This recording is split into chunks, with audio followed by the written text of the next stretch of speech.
thousands of times.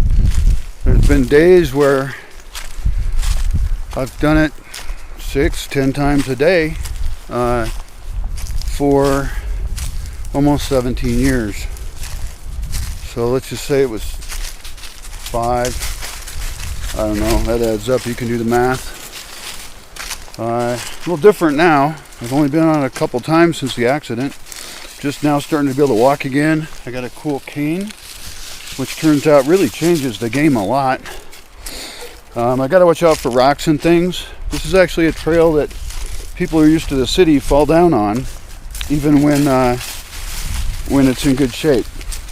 Right now it's slippery because of the oak leaves, and luckily I know this trail really well. Like, I know where every rock is. I certainly couldn't do it blindfolded, but I can apparently do it when I'm not so stable.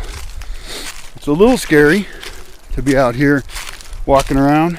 I'm alone now, and so if I fall over, then I will not be able to, if I injure myself, I won't be able to get back very well. Hi, what are you doing? You crazy guys. Cabron always puts something in his mouth so he doesn't nip at you, because he wants love, but he doesn't want to nip at you, but he just can't help himself. So he carries a stick around his mouth. It's really super cute, to control himself, you know. Look at that. That's just beautiful out there.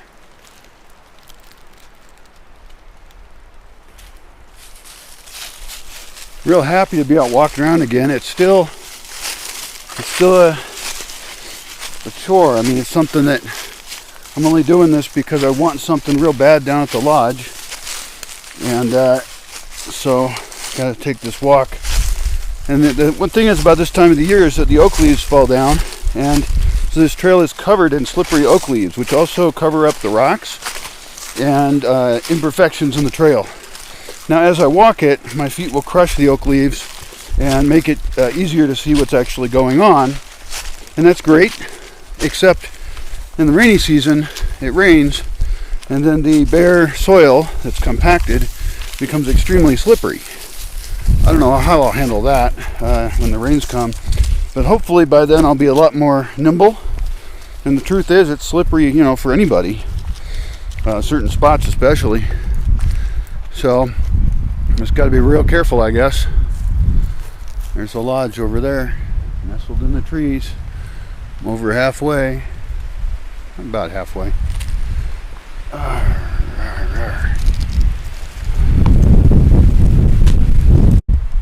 Oh, and I just realized I don't have my lodge key, because I'm not carrying a lot of keys anymore because I don't go anywhere. I gotta go back. Oh my gosh. There's a turkey vulture. Dang. Well, I guess you gotta do what you gotta do, don't you? I'll go back. Hi, Boogie baby. Good boy.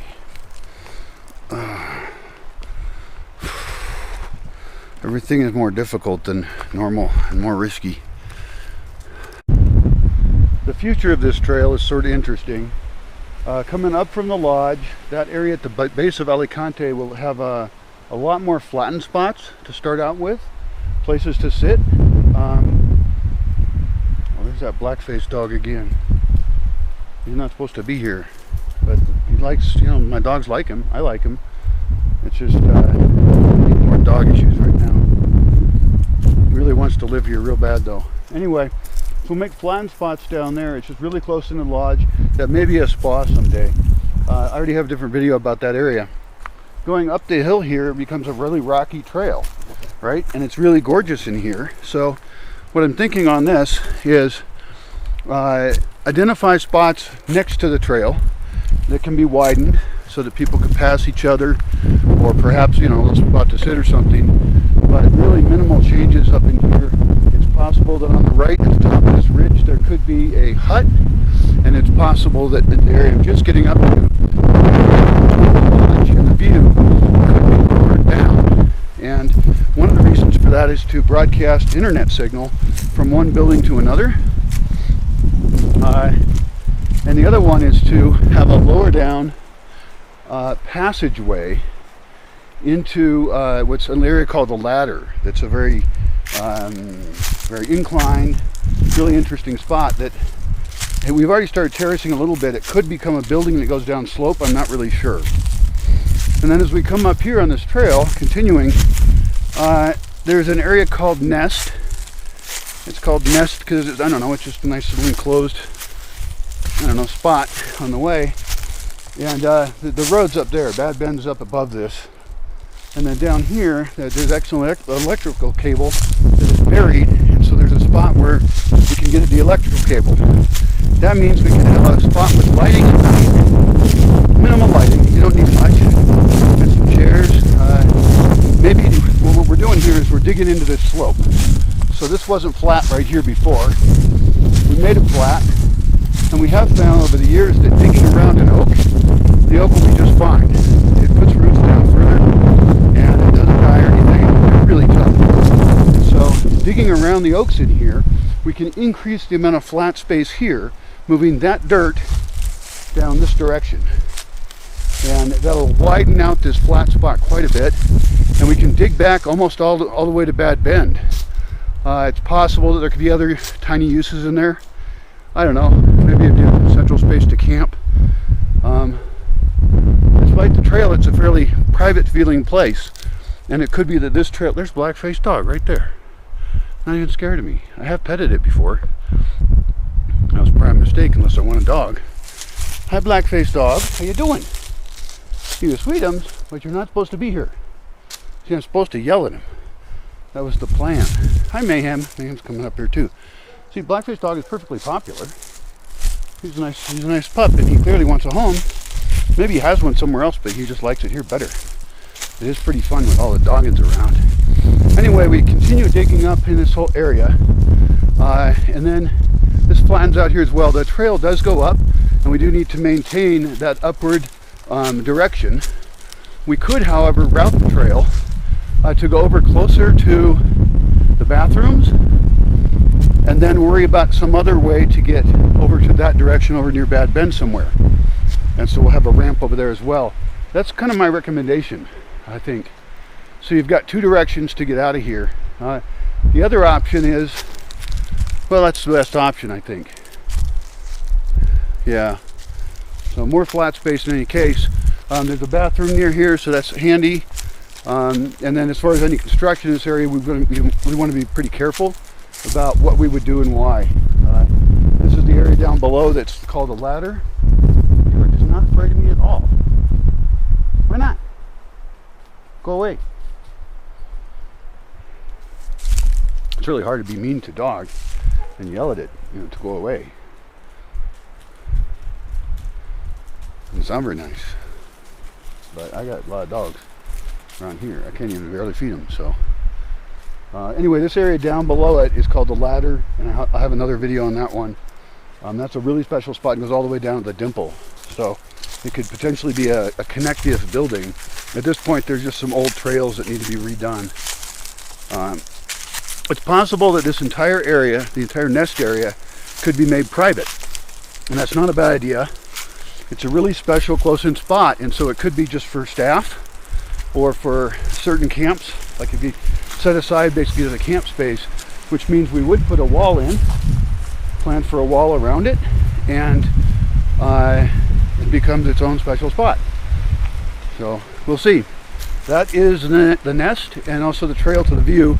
I guess I'm still headed to the View. We passed by here the doghouse, which is a unfilled in skeleton of a structure and has a fence around it, so we can trap a dog if we need to. And then here's the colored outhouse, brightly colored. It's not very big, so we'll want to build bigger ones up here on the mesa, but it's cute and works. And then we arrive here to the View. So yeah, I guess my idea of dividing the trail is to route other traffic over there, as this area here may be made more private. So this here as well may be walled off in various ways, or buildings could get built. And so we're controlling that south side of the mesa. And now we're arriving up here to my currently favorite building, the View. get my dang key that I forgot. Okay, attempt number 2 to walk to the lodge. I've got keys now. As I've been not very mobile, I haven't needed keys, but if you think about a place like this with as many buildings as it has, there's actually a lot of locks and keys for things. A lot of special tools for stuff. It's actually kind of a difficult task keeping things in order, and so now I've got a big wad of keys that the person who was caretaking here kind of accumulated. So it's theoretically the key to everything you need to get into. I also have a headlamp now, which is good, even though I've got another hour of sun. It's real easy to check that with your fingers. It does get dark here pretty quick, and so it's you know, I wonder, like, I remember a long time ago I was out here and my headlamp went out and I was in the total dark. There was no moon at all, and there was even not any stars because it was overcast at night, so there was absolutely no light, zero light. And I thought I was gonna have to crawl back to the lodge. In fact, that's what I ended up doing, because I ran through my head real quick. I mean, hypothermia doesn't have to be that cold. All you have to do is be losing more heat than you're gaining, and I'm not dressed for much. And you know, we're at pretty high altitude up here, so a person could fall down and die of exposure. I worry about that with people like drinking here, you know. Like, I don't think people should get so drunk that they lay down on the ground. I've heard of 2 cases of that here, and what I'd encourage is not having hard alcohol, and in general just regulating your intake quite a bit. And really you have to have, like, when you think about security and rangers, depending on what the environment is, people should check around for people. People should get accounted for at night, you know. And as long as they're safe, it's fine, but maybe they should even have a buddy that they text and say, you know, I'm all settled in for the night or something. Maybe communications of some kind to just make sure everybody's accounted for a little bit. Because nobody got hurt in the other cases that occurred, but they scared me. You know, dying here is against the rules. It is the only rule that has a death penalty. Ha ha ha ha ha. So yeah, now that I'm here alone again and weaker, I'm thinking about that quite a bit. But even people in groups can have problems.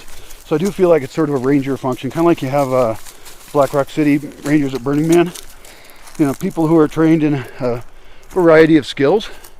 You can almost have little merit badges for them for being trained on a particular thing. And the goal is that every ranger be maximally flexible. And we should have rangers on duty 24 hours a day. And during the day, probably not that much to do, you know.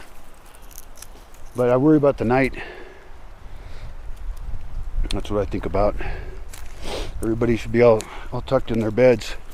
I mean, I think about, you know, dangers here, like there's a ravine, and I'm going to plant stuff like hedgerows to totally block that ravine off.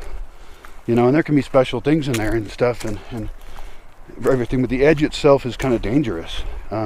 People aren't always used to like natural environments, and they tend to fall off stuff. I fell off a concrete building, so I don't have a lot of excuses for that. But ravines can be much trickier for people, especially if they're not used to that kind of thing.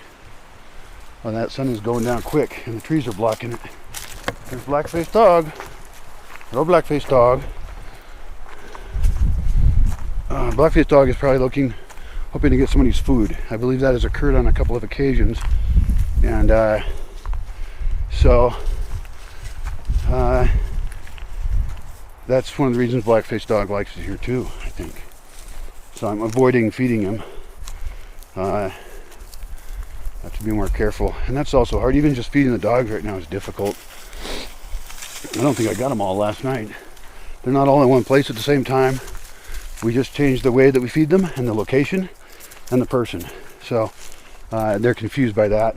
Luckily, you know, they like me a lot, and I'll be real consistent in the order I fill up whose bowls and stuff, and adjust as little as possible Also, I have a bell, and I need to start using that bell every time I feed them.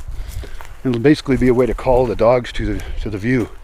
We could even, after they learn the bell, we could actually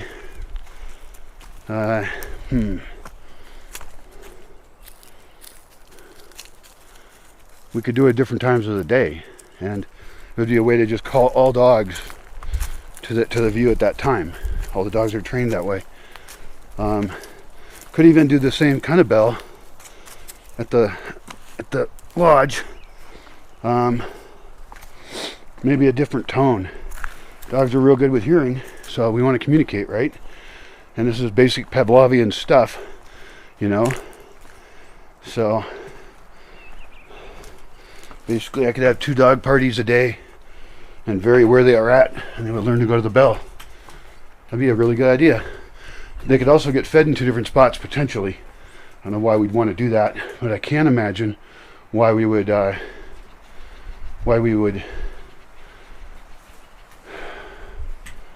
train them. I'm out of breath. I'm at the lodge. I've got keys. Oh, great. That was a long walk. See this big wad of keys behind me? Trying to open the lodge door. Even though I can unbolt it, for some reason, the door still isn't open enough to actually open it. So either another lock on here is locked somehow. Now, the thing is that there's another way in this building, but this key ring does not have the key for that other door. So now I have to go back up and get the key for the other door. How much do I really want anything down here? I mean, this is going to be like walking back and forth 4 times. That'll be like the longest I've walked on this kind of conditions. Oh, I'm tired.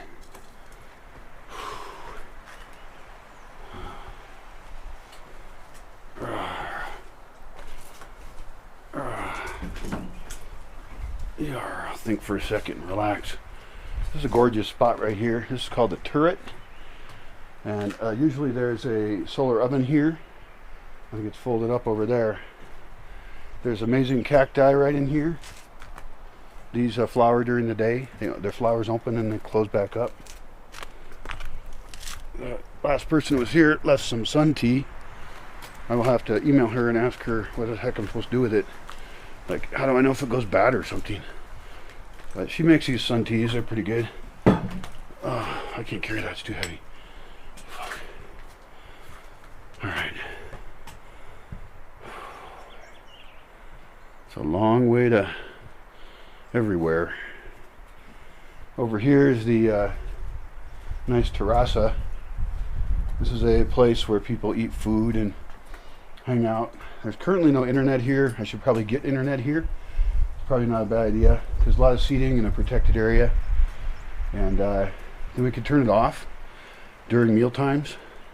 Turn it on before mealtime to get people there. And then just announce internet's going off. Or maybe put it on a timer, you know. And people just have to learn. And the internet will lure them here for the 2 o'clock meal. The 2 o'clock meal is called comida, food. Really imaginative name. And you know, there's a wood-fired stove here and a wood-fired oven. And yeah, so this is really the center of a lot of things for people's experience. It's also really the only place that we all gather at once, I think. You know, we might all gather for group photos. I like group photos a lot. I think that they're great history. I think that I want people to remember being here. And a lot of people have had, well, more experiences than I know. I only hear about some of them. But, you know, just like a really complex festival environment, it's like a tiny festival. People are meeting new people and having conversations of all kinds. And my impression is that's always usually been an extremely positive experience for everyone. It certainly is often for me. Wow. A lot of cacti being reproduced out here. I think I'll make this mostly a private area, like a private terraza. I might even eat up here if I don't feel like talking to people. So I need to build a new, I need to do a couple things. One is I need to put a gate in here. The problem is putting a gate in there. Then we thought, oh, we'll trap a dog in there. No, if the dog doesn't want to be there, they jump out, breaking all the glass shit that's laying around here, like terrariums and stuff. These are really cool terrariums for plant reproduction. Look at the happy stuff in there. That's just great. So that doesn't work though. That's bad. So essentially we have to raise the wall if we want it to be dog proof. We don't if we only need it to be people proof. So we should not try and trap a dog in here. I think we could trap a dog out pretty well. I don't think any of them would be willing to break shit to get in. So we should try. Put a gate on that. Definitely. These we need to dig up and put pieces of them to semi-dry and be horizontal and have babies, make babies. I'm going to reproduce the hell out of these beautiful cacti. And we need to build a piece of land, a microclimate where they're going to be happy. So we need to make a fake desert of some kind. And I don't know how to do that exactly, but I got some theories. We could also try a couple different mixes in different spots and then plant the same thing in them. I'm talking about like how much sand, if it's mounded up or not. What is it among other rocks and things? Does it like that? I bet it does. I bet it likes black rocks. This is a black rock location, and these kind of things love it here. And with a little bit more finesse, perhaps a little more shade. It depends on what it is, Some of these things want less, like this aloe vera wants more shade. You can just tell from it, it's kind of washed out looking. And then these cacti can handle full sun in this location and want sandy soil. So we can give them that. Some cacti are kind of mean, like they really stab you hard and they're really mean. So I think that we wouldn't put the cacti garden in the kids area, for example, unless we want to teach kids like how to not, be stupid. So we could try that as an experiment. We could put some cacti in there and say, hey, that's really sharp. You should tell everyone it's sharp. And then they would touch it and learn that sometimes physics matters and sometimes people give good advice too. Wow, the turret. Oh, and the turret is an enormous cistern. It holds about 90,000 liters of water. The only way to recalculate that, because I kind of forgot, we changed the flooring a little bit, is to, if we ever clean it out, if we ever empty it and clean it out, which could be this year, we're really trying to use a lot of water for agriculture right now, then we could measure the dimensions and figure out how much it can store. Because we want to calculate based on how much we can capture off this roof, how much are we able to store. Right now I can store barely any of it. That means it's a huge cistern. And I, 10 times more water comes off that roof that I don't get to capture. Now in this case I have a few people here, and the only place that this particular cistern is hooked up to easily, it should be hooked up to our system over here, really, totally. But it's the pump, so there's no pump there anymore. It died. So anyway, we have it running down to the plant propagation area, and so the goal at this time in late March 23rd or 7th, or I don't know what it is now, probably the 3rd, 23rd, and 2021, the new goal is to use up all that water. Because for the last 2 years, I have ended the dry season with water sitting in the cistern that was never used for anything. Well, that doesn't seem real bright, does it? That's like a useful, available resource that I invested a lot to get a hold of. And so, there's no reason not to use that water to water things. I'm against irrigation so much that I didn't do it. I was so stingy with the water. And I've learned what the limits of that are, and it's really wonderful to learn that we don't have to water as much as we think in many cases. And so this year, we're going to go ahead and water a lot, just all we can. I want this thing empty, and we might check it out and see how clean it is in there too. Should be pretty good. I bet you there'll be pieces of leaves and junk, but not a lot of stuff. Oh, a great spot. A little bit of lighting wouldn't hurt out here either. This is really part of the lodge. So we have lighting right over there on the terraza. We could have a string of lights that actually runs across the stairway and then across this thing right here, this beam up here. And that would light up this entire walkway and have the benefit also of lighting up this little terrace here. I can even imagine a fire here, Why not? On a still night. And if there's risk of rain, we'd have a fire down under the other terrace area. But this is an underutilized space, really. It should be possible to sit out here and drink your coffee at a metal table and have your breakfast or something. There is a little metal table right here. That's awesome. Anyway, that's a little bit about the turret. Okay, so I was thinking about what to do. I think what I'm going to do is see if there's any food in here, or what we got for food going on. I'm going to have to drive down here at some point and see. I see a lot of pretty old stuff. This apple looks real nice.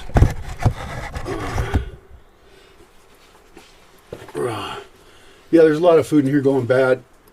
Some of it will kind of dry out, like the peppers.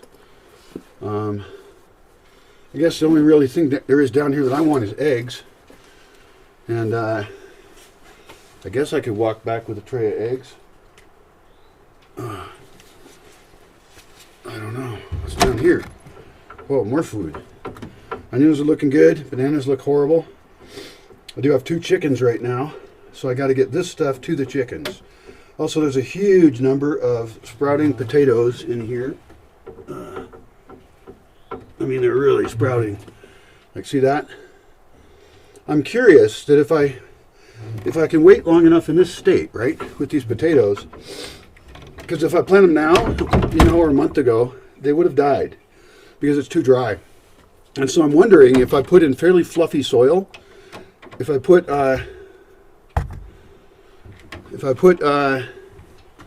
these potatoes in the rainy season. So if they can make it till June, if they don't like rot or something, then actually purposefully sprouting potatoes at the right time of year, this is the easiest kind of starts to do. I just bought costals of potatoes, you know, and I'll show you. I've even given some away because, yeah, I had so many. But see all those spiky little things in there? See this bag? And there's green stuff starting to come up off the top. Now the fact that the bottoms are neither rotten nor too dry implies that they are healthy, living plants. There's almost nothing in here for me to grab. Let me think about this here. These are passifloras. I guess I should eat them. Alright, I'm ignoring food when I shouldn't. Really not used to taking care of my own food needs very effectively or healthily. In fact, I'm terrible at it. I barely can feed myself. On the other hand, I waste very little time with food. A lot of people waste a lot of time with food. Oh, here's some potatoes. I like potatoes. Onions are good. I'll take onions. There. Yeah, I'm glad I went back in a way and I got this backpack. It turns out it's handy. I think that everybody everywhere should always walk around with their backpack in the Bosque. The reason for that is because it's a really big space and you don't want to keep having to walk back to somewhere else, you know. This is probably a reason that we could have camping closer in, or more guarded or controlled campgrounds. It's very possible we should have actually campgrounds that have somebody monitoring it, you know.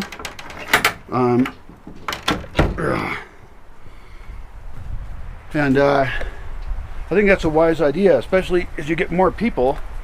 I think that there can be ways to improve where people camp, because I think people want to camp near their tent, or they want to camp. They're going to camp near their tent. They want to camp somewhere that's secure for them. And I think, you know, if we really go with kind of a theme camp-like idea, and if each theme camp is kind of providing a service, then they could actually have their camping area, you know, right behind the area where they provide the activities that they provide. And so what that really means is, as we design sets here, a set can mean a space where people gather of any kind, or a beautiful location, or whatever. But we want to categorize all the sets and what they're best for, what uses are best, and then what time of day they're good. And then we pick groups of people. Well, we pick activities for the spot and we form the group. Or we pick where a group is based on what they need, if they've got their own deal.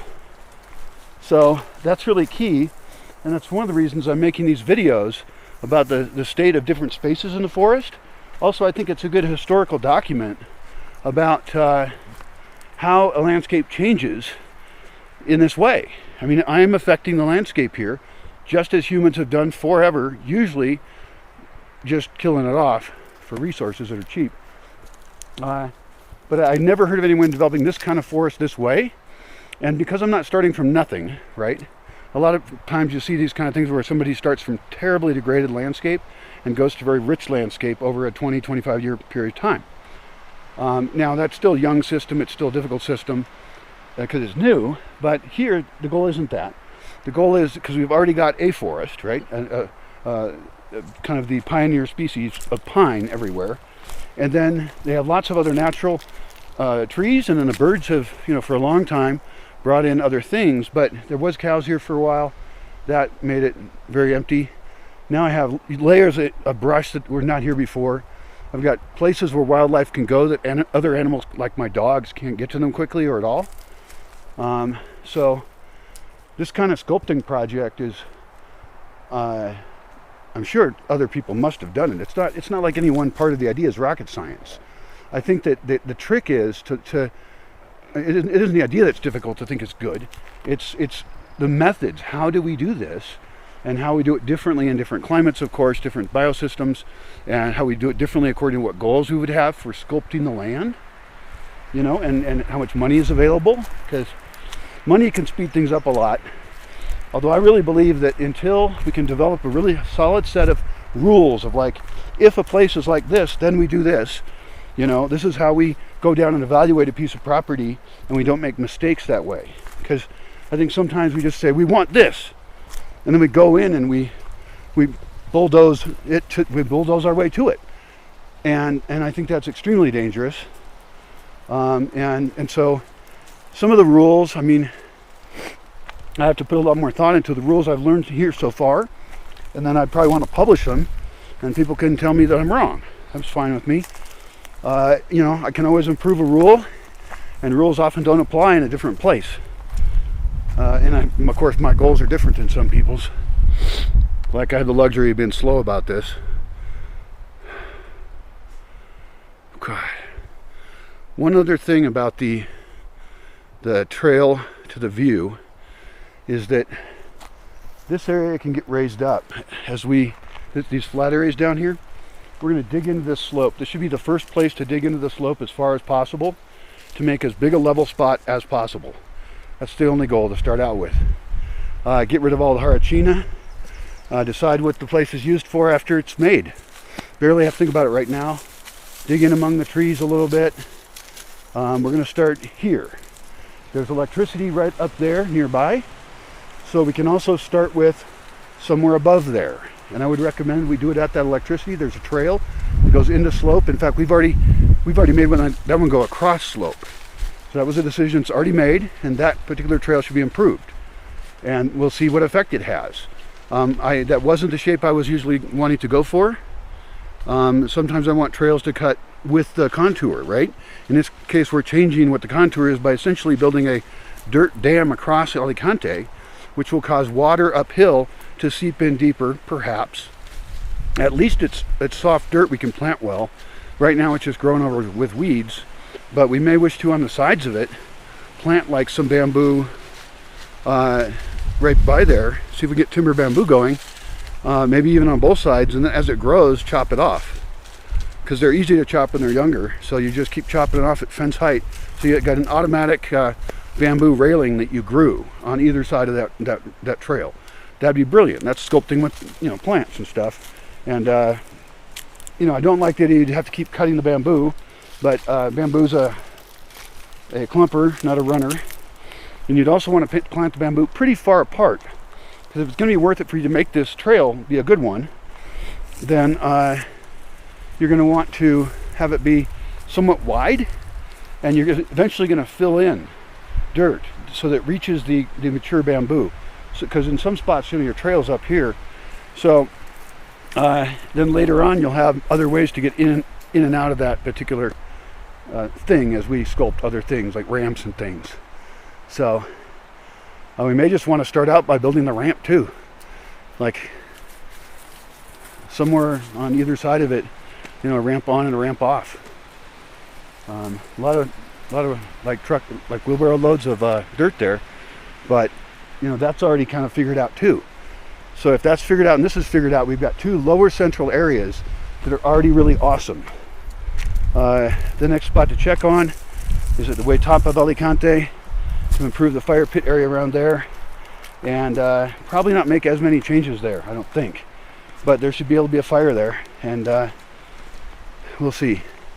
But I got other plans for that area, so it's hard to do anything right now. Another question for trails like this is lighting at night. I mean, for some people they're treacherous in the day, and at night it's even worse. Everything's dark, you lose your depth of field, things are unknown. So the key is, number one, for now, you bring your personal lights, or you have a sponsor for them, or maybe we'll lend them to you. I don't know, we'll figure out how to enlighten you. But you're going to need a light at night.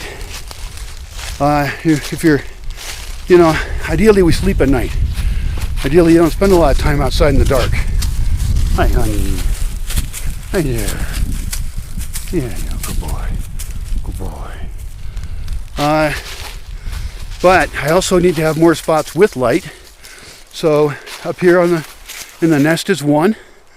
And I think probably the goal should be to always, as far as starting out with providing lighting, for trails in particular, is to always have a light in the distance. One light away. And I've thought about this before.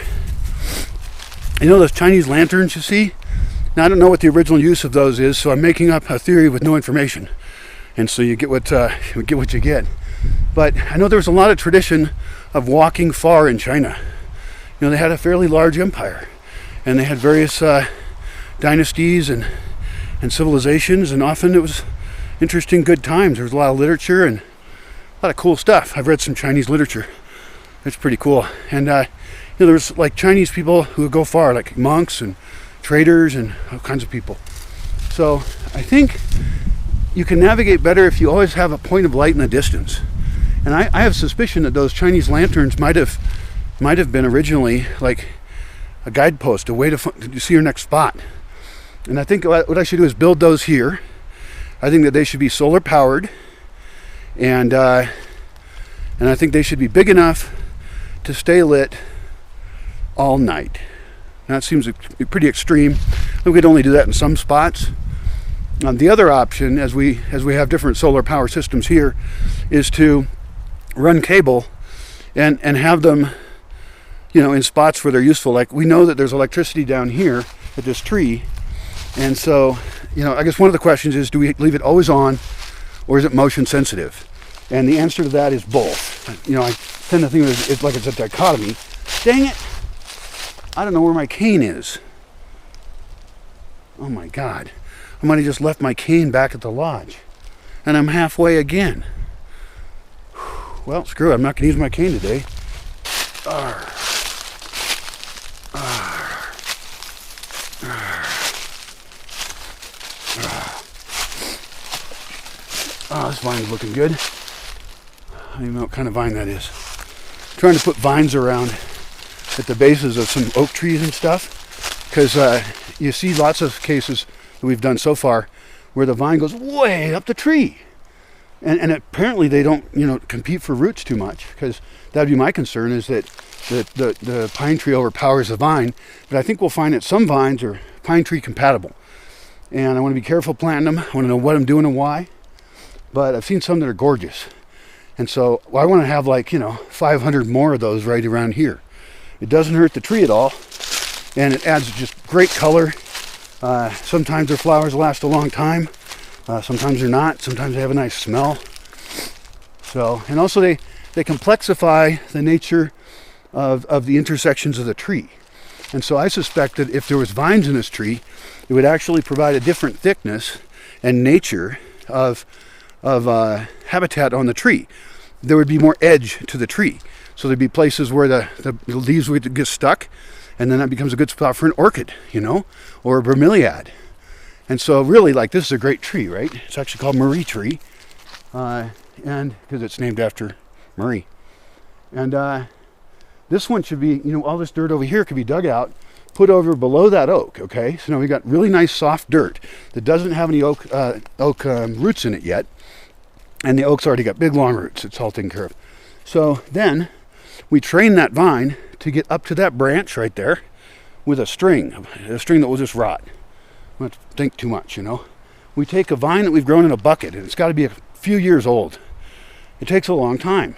This is a harsh climate with a long dry season, and watering things is very difficult here. So we have to develop ways of doing these agricultural things without using a lot of resources. So we have to be extremely creative about every detail in the process. Some systems are so rich that they don't have to think that way, but if we're going to survive in the future, we have to think as if we aren't rich at all. And what can we do with our labor, with timing? How can we be in tune with the climate and not fight it? So anyway, we take this baby vine, we put it right there. It goes up, it wraps around, wraps around, wraps around.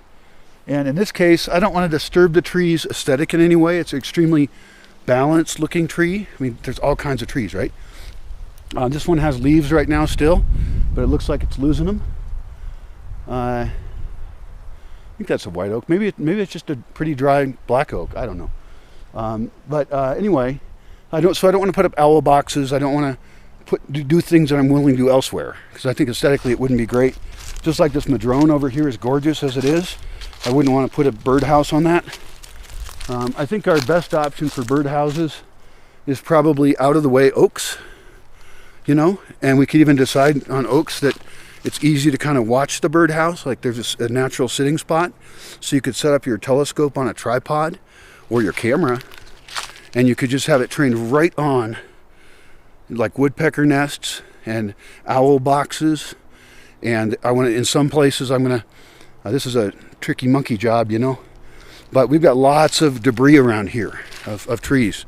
And so tossing bundles of that, like meter thick bundles of just branches, and hauling them up into the trees somehow and crossing them across the crooks of trees, getting them stable up there somehow, right? Hopefully all organic. It's tempting to use metal around the pieces of wood, because if whatever's around the piece, well, you know, we don't want them all to fall down. On the other hand, it could be we place them up there one by one, and each one is so secure that even a big storm wouldn't kick it off, right?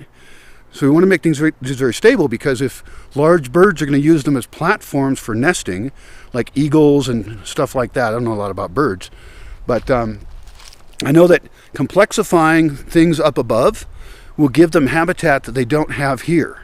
It will look a little odd. It'll look like a big stick nest up in the tree, you know, and I don't know what'll happen with it exactly, but there could be that little birds go inside of it, you know, and that, you know, like sparrows and things, and that they build little mud things inside there. I don't know. So it could be big birds, little birds, could be bees. You know, the bees here seek out different kinds of spots. They really like the eaves of the cabanas, which is not great for me, but they're not bees that bite anybody, so I don't care. Then they look really cool. So actually I like it. But that makes me think, well, okay, so I don't need to make habitat for that kind of bee. But the point is I'm making habitat for something. And some people have said, well, you should, you know, have a better plan than that or something and know what's going to happen. It's like, no, actually, I don't need to know what's going to happen in terms of like what animals would use it or how it's going to develop or if it's going to be a platform for orchids and bromeliads or what. All I have to do is do the things I know increase opportunity for a lot of kinds of life. And it's a really low cost to me. It's labor cost is what it is, and some risk, because going up in trees is quite risky, very risky behavior. But yeah, I don't have to know how it's going to work out to know that I'm doing the things that cause habitat for things to be. So, you know, I don't need to know everything. And the thing is, as I do these kind of experiments, right, I learn. I see, oh, this worked and that didn't. And lots of experiments work right away. Like that one's going to work right away. As long as we don't get anybody hurt climbing up stuff. I want to put habitat in various places where it's so easy to watch the animals. It'd be really great. Could even put like a telescope trail camera on it. I don't know if they have telescope trail cameras. Oh, I'm almost back. Damn. Oh. Well, that was a total waste of my time. At least we got to hang out a little bit, I guess. And I would go back What's the problem? Oh, with a side key door. You know, the other door is key. But I think there could be shit in front of that door too. Not really sure. And it's just too far. So that'll be for tomorrow. Maybe I'll grab one of those right now so I don't forget it. I'm gonna feed some dogs around here. Wow, I guess I gotta feed these dogginses. I've got a bag of dog food in a bucket. So I need to put enough in the bucket to feed the dogs. A lot of this stuff has been very heavy and I haven't been physically able to do it before. I mean, like right now I'd be wobbling like crazy and, you know, this would be extremely difficult. So that's nice. A lot of things have gotten easier. That's actually quite excellent. My systems are not all perfect. Lots of systems are too labor intensive. Feeding the dogs is actually a controversial topic. How to feed the dogs. Everybody's got their damn opinion. Mine is the only one that matters because they're my dogs. They're like my kids, you know. They're my friends, they're my buddies, they're my pack. You know, I have great respect for them, and so other people's opinion, I'll listen to it, and I often follow it, actually, especially if they're going to do it. You know, if they're going to feed the dogs, then I'm willing to sometimes adjust the system for them. I don't like it that some people are very insistent that they have the right way and that my way is the wrong way. That bothers me immensely. I think what I have to do is just sit down and say, okay, of all the options, what is actually the very best one? And probably one of the issues is that I'm okay with open feeding, almost. I'm okay with intermittent open feeding, right? Hi, honey, here's your food. Come in here. So in this case, I'm feeding them all in bowls, in their own bowl. I feel like that's labor intensive. I don't enjoy doing it. I mean, I know it's not much work for a dog. I mean, I'm only doing it once a day, but I don't feel like doing it. So I have a different idea, and that is to have boxes. And it could be more than one box, which would be like having more than one dish. And their boxes are completely rodent proof. Coco gets a full scoop. See, this is made so that I can estimate a full big scoop or a littler scoop for a littler dog. Coco, that's your bowl. Good boy. Yeah, Coco went to his bowl like he's a good boy. Here's Boogie. Now, I'm supposed to make him sit first. This one's already sitting. The other thing I'm supposed to do is put it in the bowl. No. Put it in the bowl. You stay there. You're a good boy. Yeah, good boy. No. Back off. Sit. Stay. This is me controlling the food. I know it may seem like I'm being a big asshole, but actually if you have wild, strong dogs that are super strong, like forest strong dogs, and even though they like you, you have to maintain control over what they do. Because they could hurt somebody, you know? They could hurt themselves. They have to be knowing how things work correctly. Okay, get it. That's good. Get it. Okay, Boogie. Yeah, that's good. And so this is only my second time feeding, my first time feeding them alone, actually. Here's Cabron. Cabron, you come here. He's a little smaller dog, so he gets a little bit less. And I keep an eye on him to make sure nobody's switching around. Because they'll look at each other's bowls, and some of them will be threatening at each other. And that kind of behavior is not okay. It is not allowed. And that's just how it is. So I've got 4 out of 5 dogs fed. I'm going to feed one more dog. It's the one that's barking over there because she hasn't been fed. And she's saying, give me my food. Give me my food. She's very excited about it. This dog is being kept on a chain. It is an absolute shame. It's actually dangerous too because it could get wrapped around my fucking legs. Calm down. In this case, the dog is so spastic that what I'm going to do is take the bowl with the food in it and I'm going to practice setting it down in front of her and not having her eat it. It's really hard for her. No, do not eat that. That's a good girl. Yeah. Okay, eat it. Yeah. So she's a different case. Every dog is different. But what I would like to do is be like the monks of New Skeet. Now, I'll never be as cool as them, I'm sure. What am I forgetting? Nothing. But they have a very cool system and way of raising dogs. I love it. I think it's awesome. They're very respectful of dogs. I have several of their books, and apparently they have videos too. They exclusively, I believe, raise only German Shepherds, but you can also go there with your dog, and they'll train your dog, and they'll also train you how to be a better dog owner, dog daddy. Hi, honey. Did you finish your food? Yeah. You want to stay in here tonight or go outside? I'm okay either way. I've been letting this dog sleep inside. That's against the rules. Totally against the rules. But she's such a sweetheart, and she's gotten her ass kicked by this other dog. That's why the other one's on a chain. It's like this bloody dog conflict. It's really an awful thing. And so I'm dealing with that, and I got to find this other dog a home really badly. But that's hard to do because nobody really wants a female dog of her age. It's not a puppy, not an old dog. She's a little hyped out right now just because she's been on a chain. But normally she's actually a pretty relaxed sweetheart. And she'll just be happy being near you, you know. She's not really pushy. And she's also, as she's gotten older, it's actually good because puppies are a big pain in the ass, if you ask me. I love them. I love puppies. But they chew through your electrical cords, and they shit on stuff and pee on stuff, and then they go through their chewing phase of everything that you didn't lock down. So puppies are really a pain in the ass. If I was going to do puppies again, well, see, what I do is I get 2 puppies when I get puppies, and then they're small, and I usually have time to take care of them at that point.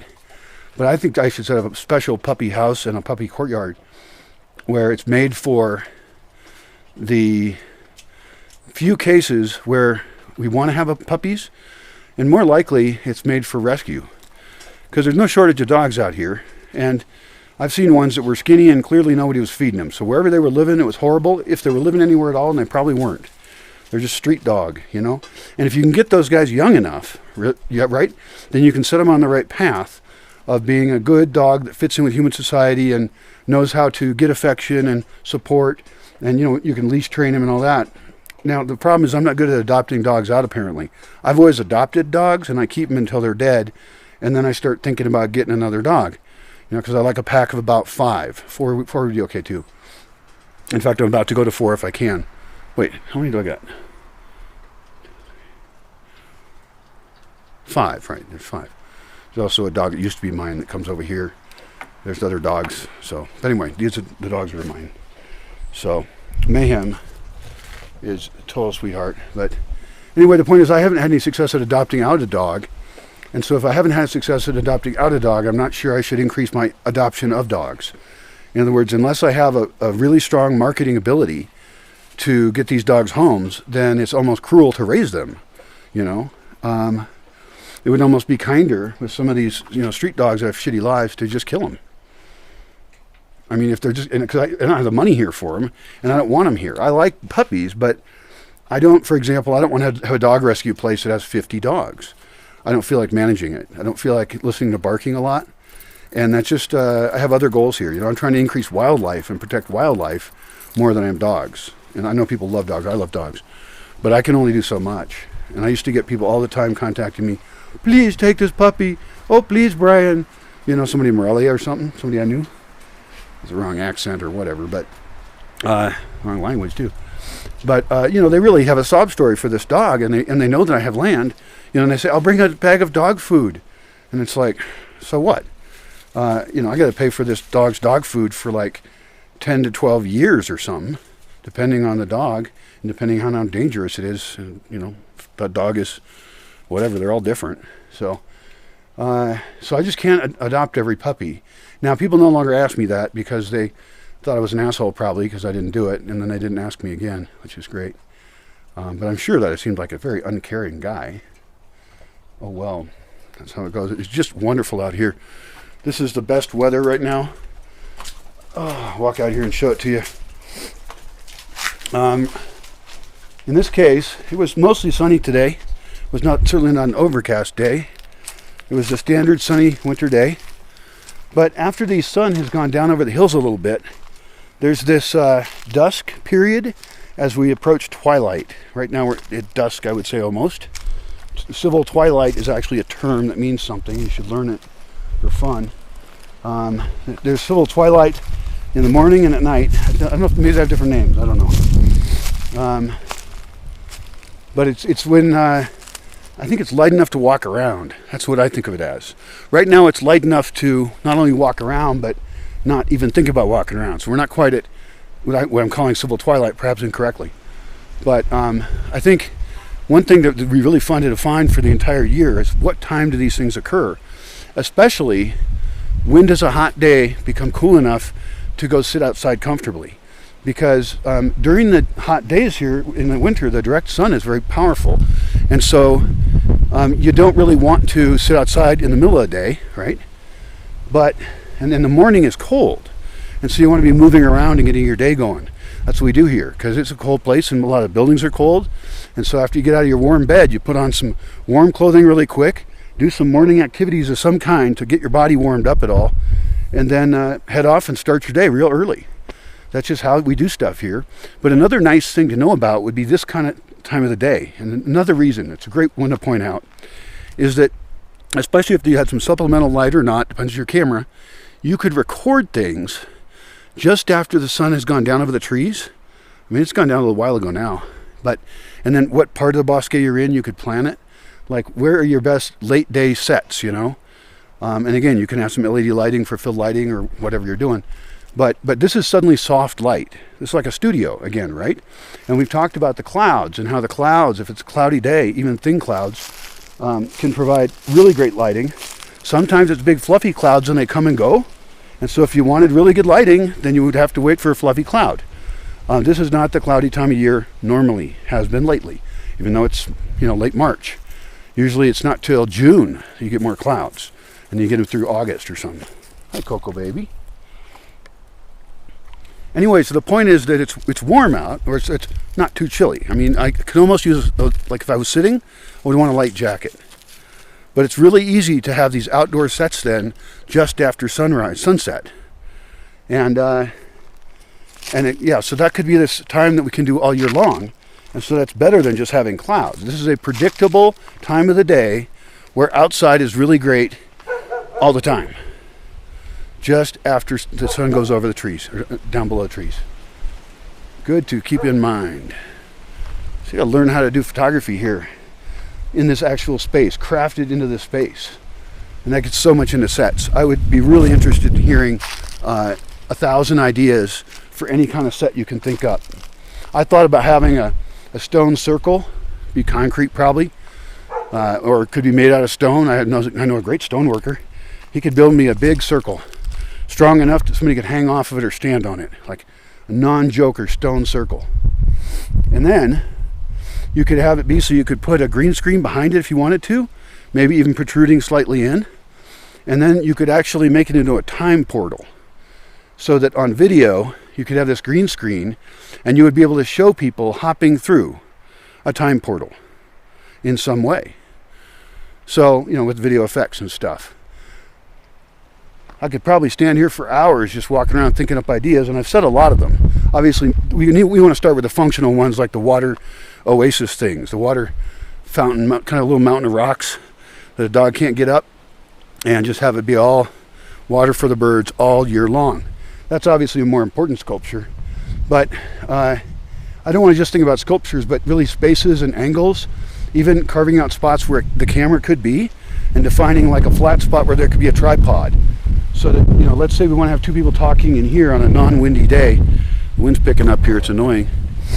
Oh, that might be one problem with the evening shoots, actually, is we should have a wind thing running all the time. I have one. It's I don't know what they call those, wind measuring scoop of 3 scoopy thing. And that would be helpful, because then people could be watching their audio based on that, We could even have a big one just right out here in public. I think that'd be fantastic. We don't need, that one doesn't even have to be measuring anything, like not even part of a weather station. I do have a weather station, and I need to pick a better spot for it. But I think a big one of those scoopy things just up here, spinning around, would be really cool looking.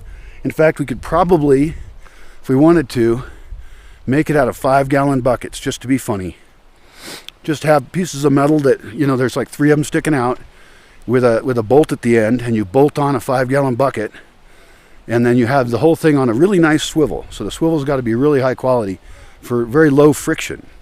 We want to keep the top pretty light, probably, is my guess. But we want to, you know, get really overkill on having a really good thingy that swivels. The swivelly thing gets welded onto a metal pole, and that metal pole gets sunk down into the ground, and maybe we put into a bucket of concrete, and so we could still move it if we wanted to someday, but we bury that thing and it would last forever. We use a kind of metal that doesn't corrode, especially for the lower part, so the pole could be stainless steel. If we want to get really cool and the pole was actually in the ground and it was strong enough, the funny thing is that could actually serve as a dance pole as well. So you got to think of a lot of ideas, I think. I feel like I need to think about thousands and thousands and then have them in a spreadsheet and note the cost, the energy inputs that would require, the coolness benefit, the originality benefit. Building something that we came up with a design here is way cooler than building something that we copied the design. On the other hand, collecting every cool design here is fantastic. You know, I want to have examples of every kind of architecture there is. So yeah, I mean, anything ecological, many things energy oriented, but some of them are bullshit, so I don't want those. But anything that could be good, I'd like to try out. And the thing is, I have people here to try it out with and video it. So doing product reviews, for example, on portable power, I did one really good video about that, with reviewing someone's power systems that they brought here and how that worked out for them. And I think I do that with other people because a lot of power things, headlamps, they have these little power packs for your camera, you know, USB stuff. They call them solar generators, which just annoys me. It's not a generator. Okay, it's a battery. It's a battery hooked to a solar panel. So they're just renaming it for some dumb reason. I mean, you can call them power cubes or something or whatever, but solar generator just doesn't quite sound right to me. It'll probably sink in because all the marketing people want to say that, so whatever. But having people with more solar options is good. And actually, maybe I should figure out a way to have solar panels on top of a roof and then have devices like that people can power their various power packs. And they should be able to check those into a place like the store, you know, a secured store where they drop it off and it gets powered. And then also outside that building, you could have plug-ins as well. And if that system was dedicated for that, if you had enough power to do it, you know, in that location, you could even run it only during the day or something. And so somebody would have to go there during the day and plug into the system. That seems a little silly. It makes more sense to drop a battery on it at least, because one battery could power a lot of people's stuff at night as well. But the idea is people could either sit there or they could drop it off and pick it up later, and you would have a very secured location with you know, locking shelves and shit, and a very clean power as well. So I guess today we've talked a little bit about power systems. I don't want cables strung up. I think that's another rule I want to make. I don't want cables in the air. Could be an exception for some weird ass reason. Maybe I want to hang a big inflated moon between 2 trees that has LED lights in it, and it's just gorgeous, and it's this moon right there, you know, a big like really high quality plastic translucent moon. Seems like you could get one of those, and would you just leave it up there all year? Probably. Or maybe you only put it up during special occasions. If it was hanging between 2 trees on a cable, the cable would be kind of visible. It's tempting to have helium in it, you know, and have it be going up into the air on a cable, but that's a little precariously odd too, so I'm not really sure. But I can imagine, and if you really lit it well, it could be that it was actually the equivalent. You'd have to plan this, right? If it had the right amount of LEDs inside and it had a very high level of translucency, that a big balloon up in the sky, because I'm going to build a building over there that's going to have solar panels, could be up in the sky with helium in it. And I don't know how you would work that out exactly, but the LEDs have to be inside the balloon so that they're diffuse, so that they make the whole moon glow. You know, if it looks cheesy, it's not going to be magic enough, you know. So I guess the thing to investigate is, does anybody sell something kind of like a big weather balloon, but it has to be totally round too. That's tricky as well. The bigger balloons are shaped different. So, I don't know. Maybe I'll think of a couple other weird ideas. And that's, hopefully my ideas get you fired up. Because, I mean, what would you do if you had all this space? What would you do understanding the goals? I mean, you'd have to like listen to my goals and things about what I want to do in the space. And I really should make a video of rejected ideas, because, you know, many people have come here over the years and they're like, I want to do this thing, and it's really important to them, and they're excited by it. And I'm not interested at all. I think it's a bad idea, and that makes me not want the person here, because there's going to be a conflict, right? Like if you want to come here, have me pay for you to live while you build some kind of a perpetual motion machine that you believe in because of some weird shit you read on the internet, I'm sorry, I'm not going to fund that. And I'm not going to have anybody, like with my fundraising, I'm not going to raise funds for it. I think it's just wrong. Now, there's not that many things people propose that don't excite me. I mean, I like so many things. In most cases, it isn't that I outright reject the idea. In most cases, there's a certain way it would be done that I would like, and a certain way I wouldn't want it done. And so that's a tricky thing, you know. And so people are going to propose a lot of stuff to me that I know it doesn't fit into the timing, the use of space, what my vision is essentially. And so I want to hear proposals, but sometimes I do have to say no, and I do apologize because, you know, I'm an idea guy, and I'm proposing a lot to the world, and I hope that those ideas are accepted. And so it's always hard when you find that someone does not share your vision for whatever reason. But I have to have my vision here that's overarching. I have to. So you can always get your own land and do whatever you want. That's fine. In fact, please do. The more weird, cool shit going on, the better. But like if somebody wanted to build like a big fiberglass dinosaur here or something, I would say no. Maybe if they finance the whole thing. But if they could say, I'll just snap my fingers and then the dinosaur's there, I might say yes. But building a dinosaur is not core to the mission. It doesn't benefit in a lot of ways. It could be a hollow dinosaur you can get under and live in or something. But anyway, I mean, so I get excited by the idea of the dinosaur. But that is not in the primary goals right now. It doesn't fit in right now. And so that could even be written up as a potential project, and it might not even be here. For example, you know, town is down there, a town I absolutely love. And, you know, I've seen a lot of roadside attractions in my life, and I remember pretty much all of them. You know, it was when I was a kid, a lot of them, because my parents would drive me around. Although I traveled around too and saw some on my own. And I think building roadside attractions is awesome. So I don't know if that I would want a personal fiberglass dinosaur here. I would almost rather that one of these nearby towns has it, particularly a town where, you know, there's a spot to pull off and shit to buy or something, so that you can economically benefit the spot by having more people stop there. And you pick, you know, very conveniently correct spot, and that would help the people there to sell more stuff because people would pull over and buy their stuff. So you know, any one of the ideas I hear, I'm going to try and fit it in some way into how it could work out well, and how I can combine my opportunities and skills here and even make the idea better because of its placement. Because I have a lot of very well evaluated land here. I have thought about every single meter of this land. I don't know if my feet have ever hit every single meter. In fact, I'm sure they haven't, because there's some parts you can't even walk on at all. You would just fall down. So, you know, but I've been all over it for since I got here. The first thing I did when I got here was I walked around like crazy, and I remember just trying to figure out the land as fast as I could. I think I thought I had more of a rush than I really needed to have, but I was eager and I had a lot of energy. And so you know, I went up the Barranca for the first time all the way. It was really hard. It was all full of brambles and stuff, and now I've made it actually so it's a little bit harder to even get up the Barranca in some spots, but other spots I've made trails, and so it's really easy. So lots of changes down there. What's my point with that? I get off on tangents really easy. Oh, like knowing all the spots in the land, of course.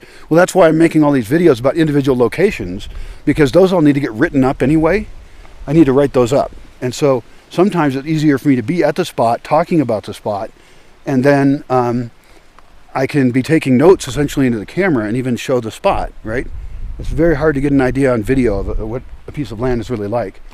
But that's kind of the purpose of these videos then, is to share the design and use and why we would do something in one place versus another, so that we can develop this set of rules. of like, oh, first maybe we identify places for lakes.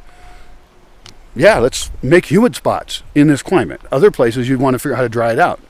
Not the case here. You want to manage water really well in a safe way, and you want to increase the amount of water that's being stored in the soil, in the ground here. So we dig lakes even if we never are able to develop them to be full all year.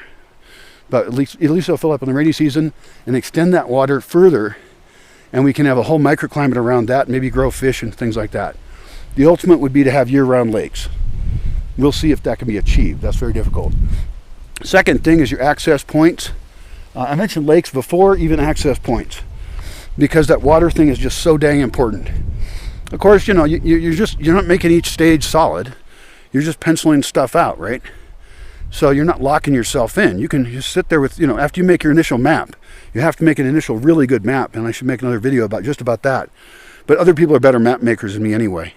I use a GPS, and I use a TrackMaker Pro, and I'm using Google My Maps a little bit, but it's not as precise as I need.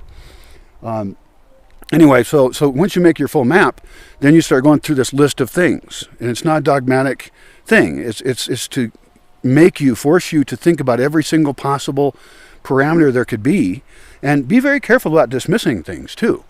You may skip something that is really important later, but you can actually fill out a spreadsheet. I have one that I use. I should clean it up and release it, of all the different areas and decisions, and you can go through and say, what you think of this and that in each part of it, and you can write some text if you want to, and then you can save that with the year so you can refer to it over time. Now, I cheat a little bit and use videos, but like I said, I got to write all that stuff up, and there's so many parts of the land, everyone which is so different, right? So after you've got your map, you're going to figure out your access points, and I say points because you may have a road into the property, but you may have a future road onto nearby properties. It depends on the size of your property and all this kind of stuff. But you may want to get to every direction you can out of your property. So look at your ridges or your shapes and where you could cross things, and then plan for where you would connect to these other properties. It's a mistake to only think about your property line. Think about the whole landscape, including your neighbor's land. And you may even want to plan something like, he's got a great view spot. Maybe you don't want to ruin his view. Or maybe he would like it if you cut down some trees in a spot and gave you a view. I mean, if you have good neighborly relations, which, you could do a whole other video on just how to have good neighborly relations. But you could work together on sculpting the land together for mutual benefit. Like my neighbor over here has divided his land up into a bunch. There's a big, like a 10 hectare thing, and then a bunch of 2 hectare, 2.5 hectare ones or something, but about 5 acres each. There's a bunch of 5 acre lots right over there, and I would love to find people that want to live there. But I don't own the land, and I need to get the map from him. This is something I gotta go do. And so that way I can walk it. I can't walk it right now. It's really hard. There's no trails or shit. And but somebody could GPS the heck out of it for me so I can get a topographical map of it and the plots, and then we could figure out how to run a road in, potentially from here, potentially from a different road over there. And because, he's going to give those plots to his kids. Some of those kids will sell them because they live in the States or they have other interests. And so those are spots I would love to have people come live. But what I need to do is do some research. I just need to talk to that guy, I guess. Yeah, I got to find him. And I have a friend I can find him through. And get the names of all the sons and daughters that own what plots. Get the plot map of it. It was surveyed, right? And start writing down who owns which one. And then figure out if we can get any of them right away that would benefit us.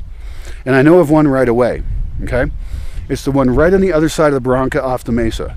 Now, I don't know if that's part of the 10 hectares or if it's part of the 2 or the smaller pieces. But 10 hectares is a big piece. We would want to get that if we could. But I would even want to get just a small piece that's across that Barranca, because then I own both sides of the Barranca, which allows me some more flexibility. It's semi-flat over there. It's facing southeast, which is a nice direction, and then it goes up with a slope behind it. And so it's I've walked it before a whole bunch. And so that would be a great piece to get. Another great piece to get would be things way up slope, far up slope on the far side, because the topography is such that the slope goes up a lot and kind of in some spots gets flatter. And so what we could do is up in those spots, identify the flatter spots, and that becomes an excellent view location. Now, I'm not a guy who's crazy for views or anything, and when I was a kid, I said that I would never, get a place with a view or anything. Time I could barely imagine getting a house. I mean, how do you even make money? And I didn't understand that when I was very young. But I rejected it because it seemed decadent, something for rich people or something. And now I'm like, well, if you sculpt the land right, if you do the right things, then you can put buildings at views and not ruin the view. And I'll tell you what ruining the view means. Ruining the view is when people who are very wealthy build like their big house right on the view of something, and then you get a row of big mansions, and those all end up being very low density housing. You get a couple old rich people living in them, and then the public doesn't really get to enjoy the view. So like, let's say I got land up there in this spot we're talking about, okay? And it's at the top of this slope. What I would want to do is cut those views out, which really means cutting the trees that are on the downslope side. You're killing some trees on the downslope side so you can see across the lake, right? And everybody likes that. And if you design it right, they'll enjoy it for generations and generations, although people will probably go extinct anyway. So anyway, you don't put the buildings right at the edge of that. You put them back from it. All that space in front of those buildings is all public park space. And you design it like a park. And you can have some covered areas for sitting and really enjoying the view. And you can even dig into the slope a little bit and have hidden spots to enjoy the view. You could do a couple things. There's a lot of stuff. But the main thing is that those buildings have portals on them, big porches. And those are all public. Those are public walkways. So for every floor that's exposed on the downslope side, it's all public walkways. Possibly you could have different rules for the ground floor, since that's going to have some vegetation blocking it. You're not going to get a view anyway. So you could have places that were just blocked in fully. Now, each level's walkable. It should have, you have more than one main floor because you've dug the entire building into the slope. Oh, sorry, I'm talking about a different building.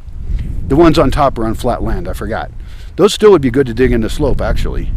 Yeah, that would still be worth it. So, yeah, always dig into slope, in fact. So what am I talking about? It's like you could dig in a slope and have plaza on the top of your building. Public plaza and public everything else. Now that particular building would not end up with any windowed housing units unless the top floor was all housing units, and that's possible. So, what you decide a floor is used for will determine a lot of things. You could even have whole portal at the top that was only accessible to people on that floor. You have to have a key card. So, there's so many design things with different buildings on it. I've thought a lot about, different spaces, how a building would fit into a particular landscape thing. And that's another difference about this whole project, is that we tend to go in and make things into a blank slate and then start over with them. Sometimes I think when we go and change a landscape. And I feel like that's a really awful idea. I think that coming in, I know it's cheaper and faster. You just say, here's my template of what the architect and landscape designers want. We will go in there, we will rip the shit out of it, we'll dump chemicals on it and other varied things. We'll destroy all the mycelium, all the native plants will not be in that area, and you'll have this really struggle then to try and make a nice place, and it'll never be really verdant and deep and dense, it's not going to be forest. It's a manicured little park, and that's cute and that's great. But I want to try for a totally different way of doing things here, and that includes how we site and put in buildings. And so we're thinking about a lot more aspects when we're just, instead of just saying we want the building there, this is how we do that from an engineering perspective.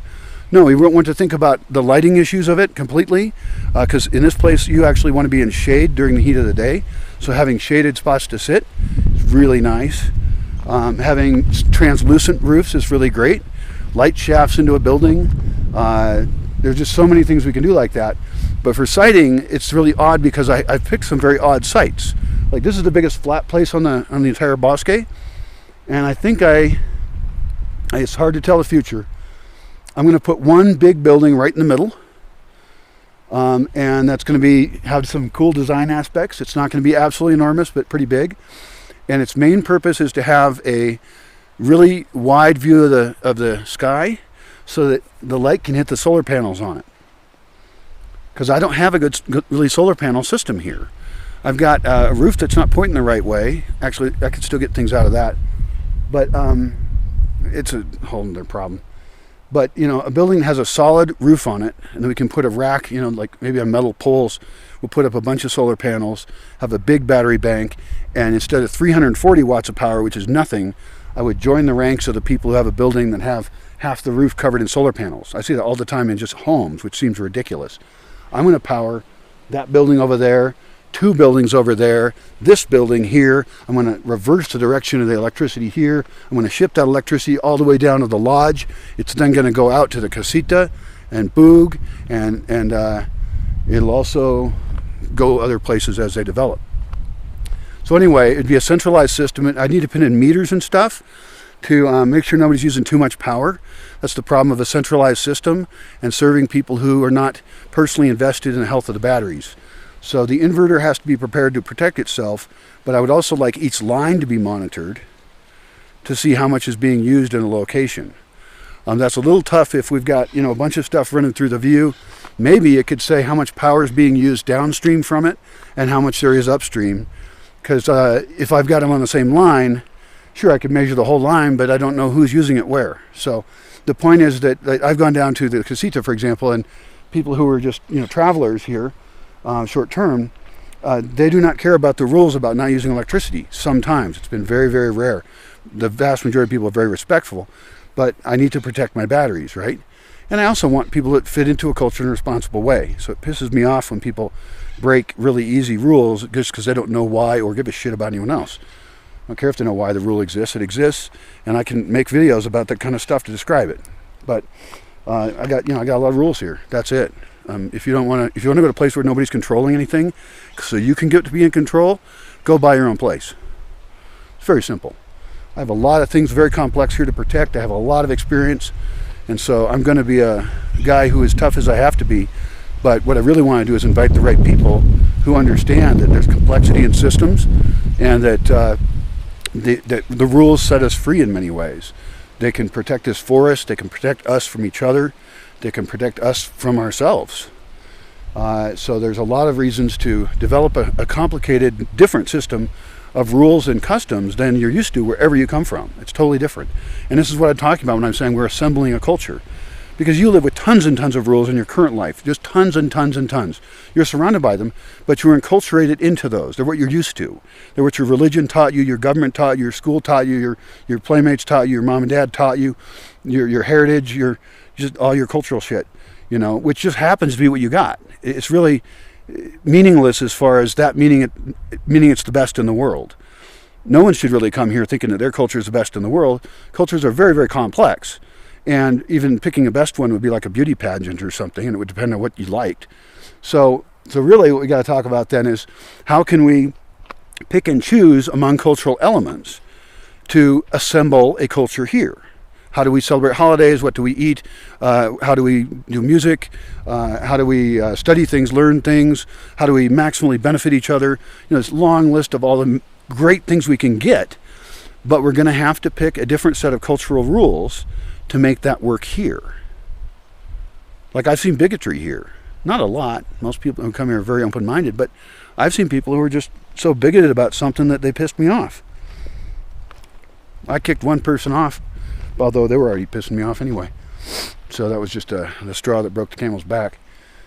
But yeah, so the rules are basically social agreements that when you come here, you're agreeing to those rules, and you should read them. If you don't read them, you're going to have a problem here, and you won't be here very long. Or you'll learn them real quick and say, okay, I'll do that, happily. I'm not interested in people struggling against the rules. I don't care if they agree with them. If you don't like a rule, what should you do? Well, don't break it. Yeah, don't break rules just because you don't agree with them. What you can do is read about the rule. I have a lot of transparency, not with everything, but as much as I can, you know, while keeping security good and you know, picking and choosing what I wish to share, I guess, and when. But there's an explanation for every rule, and you're welcome to read it. You should read it. And you can add your complex thoughts. I would recommend writing them. In fact, if you want me to give a shit about your opinion, learn to write. or at least record a video. That'd be great. Videos are great, and they're easy. This hawthorn up here is flowering. That's very exciting. I didn't know what time of year they flowered. This is the end of May. We have hawthorn flowers right here. They're white. They look kind of like a cherry blossom. So I have rules about how we treat the land and all this stuff. Your response, if you don't like the rule, is to read about the rule, read the reasons for the rule, read the historical incidences related to that rule, the precedents, right? And then you're welcome to write why you don't want to come to the Bosque because of that rule. I won't care. People are like, I won't go there if you have that rule. Okay, don't come here. You know, you barely even know what this place is probably. So there's really nothing there for me, and I don't even care. That's fine. They should go make their own rules in their own place, or not rules, or whatever.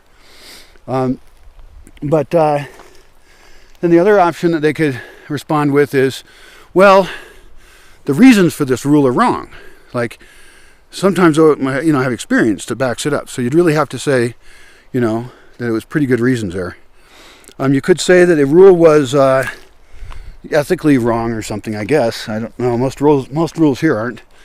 I do have to follow the legal law outside of here, but what I've added is a different layer of rules, and those rules are primarily cultural, and some of them aren't rules you get punished for. They're like the ways we're deciding to do things. Like, how do you deal with being sad? Well, I don't know. We could have suggestions about that. Or how do you get something done the right way or something? Or I don't know. How do you deal with locals, in a fair and just and in a smart way so that you get things done?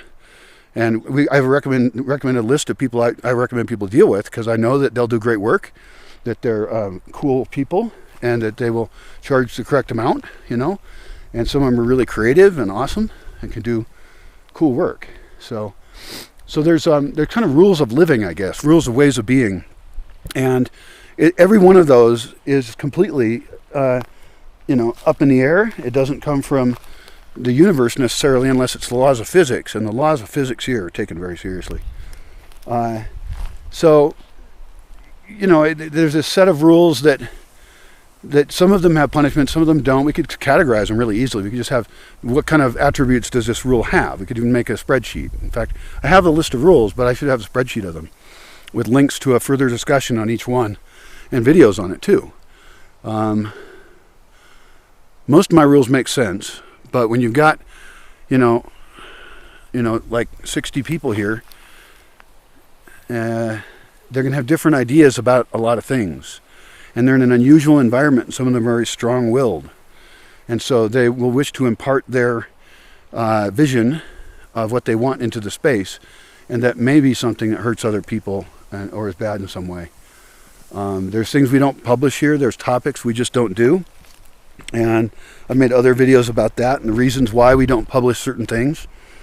Like, I don't want to publish a lot of religious stuff out of here or political stuff. Those are things that are beyond the scope of this project. Now, do the things that we do here have really spiritual and political implications? Of course they do. Everything we do does. How we eat does. How we eat is an act of creating the world around you. And so in this space, we have certain ways of eating that are to save energy, that are to be healthier, that support good supply chains, or we can grow it here maybe. And so food is very well thought through. And so there are people that come here, and they're even, some of them have great motivations, like they would like to share their national cultural dish with us. Well, sure, you have a variety of them wherever you come from, or whatever culture you come from. It really doesn't matter. It may or may not be a good idea for here, Or you could pick a different one that fits in with the values of the place. Like, we don't do a lot of sugary stuff here. There's so much sugary desserts and stuff, and people just get sucked into it as being a ritual, and then they're obese, and then they're unhealthy, and then they get diabetes, and that just all sucks. And I think if we don't have the habits of certain things, then we won't do it. I'm even questioning things like, having, really just random sweet things on every festive day. Like that every festive day has a lot of sugary treats associated with it. I actually very much disagree with that. I would also like to have more special days and more holidays, and I want to celebrate holidays from around the world, you know? Like I can think of a bunch of them. I just read about one I'd never even heard of, and it sounds like a blast. It was like in Iran or somewhere. And there's just really, we can borrow elements of festivals and have a lot of fun, but I don't want to have those correlate with eating tons of sugar. And also I don't want all of them to correlate with eating a ton. You know, like Thanksgiving, I love Thanksgiving. Great. So that's, you know, one of the times of the year then I eat too much on purpose, and it's fun. I can't eat that much because I'm not used to eating that much, and so my stomach isn't super big, but that's good. And so, and the point is that when people come here, they have to understand they are leaving the country they came from, and they're not arriving in Mexico, really. Of course, Mexico culture has a lot of major influence here, and I want about half the people here to be Mexican, but it's not really bound by, it's not really the culture of Mexico. It is the culture of the Bosque. It is this place. And so anyone coming here should be ready for that shock. Now, I have seen two different, generally, to stereotype a little bit, just for fun, I've seen that there is a correlation between, I mean, everybody's an individual, so this is just a generalization. It will not be true for any particular individual, but it's true for some of them, I've noticed. My impression is that the travelers that are coming here from far parts of the world, right? Asia, Europe, Argentina, they come here, and the thing is, they're already on a trip. They've already signed on for an adventure. And they signed on hardcore because they're traveling the world, some of them for 3 years. It's ridiculous. And they're just braver people in general. They're not traveling with a tour group. They're traveling with themselves as a single person, traveling alone, many cases, and then sometimes as a couple. Occasionally larger groups, but very rarely. I rarely accept them. I've gotten people, you know, buses of like 20 people that want to come here for free in exchange for being clowns or something, literally, or some other thing I don't need. Anyway, so you get this, talking about smaller number of people, rules. Oh, the differences. The differences between Mexicans and foreigners. The foreigners are already pumped up for this and already ready to experience a different culture. The problem that I've had with Mexicans coming here isn't with the Mexicans. It's just they're going within their own country. And unless I warn them, which I'm doing in these videos, I'll do this kind of video in Spanish, this topic in Spanish. But really one of the messages I need to send to them is, you are leaving your normal culture. You're about to experience different food types. You're going to be around foreigners who are different than you, but it's an opportunity to talk to them, to improve your English, because many of them speak English. Some of them with very thick accents, but whatever. You kind of got to speak either English, Spanish, or hopefully both. I do also try and get Mexicans here who are bilingual, which helps a lot. And there's really great reasons for why that's awesome. It really works out well. But anyway, when they come here, they're not expecting this so different place. And I have to warn them of that and have them prep up for it to understand. Because some of them come here and they're confused. You know, it's the first time they've seen a composting toilet. It's more out in the woods than they've ever been in their lives.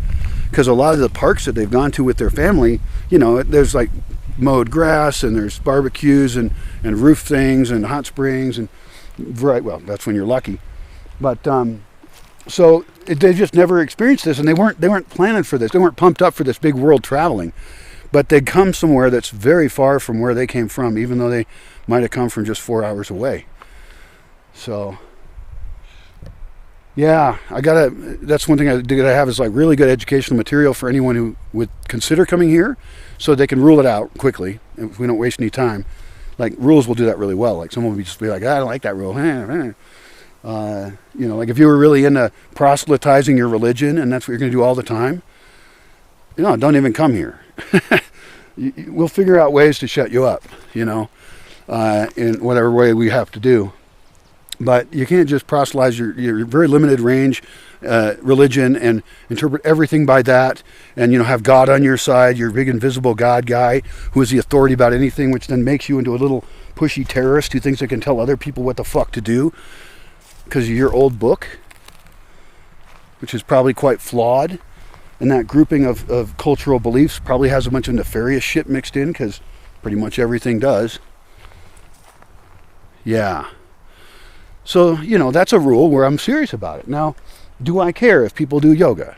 No, not really. If there's some yogi standing in front of them, I don't like it. If there's a teacher, fine. I'm just not really into gurus a lot.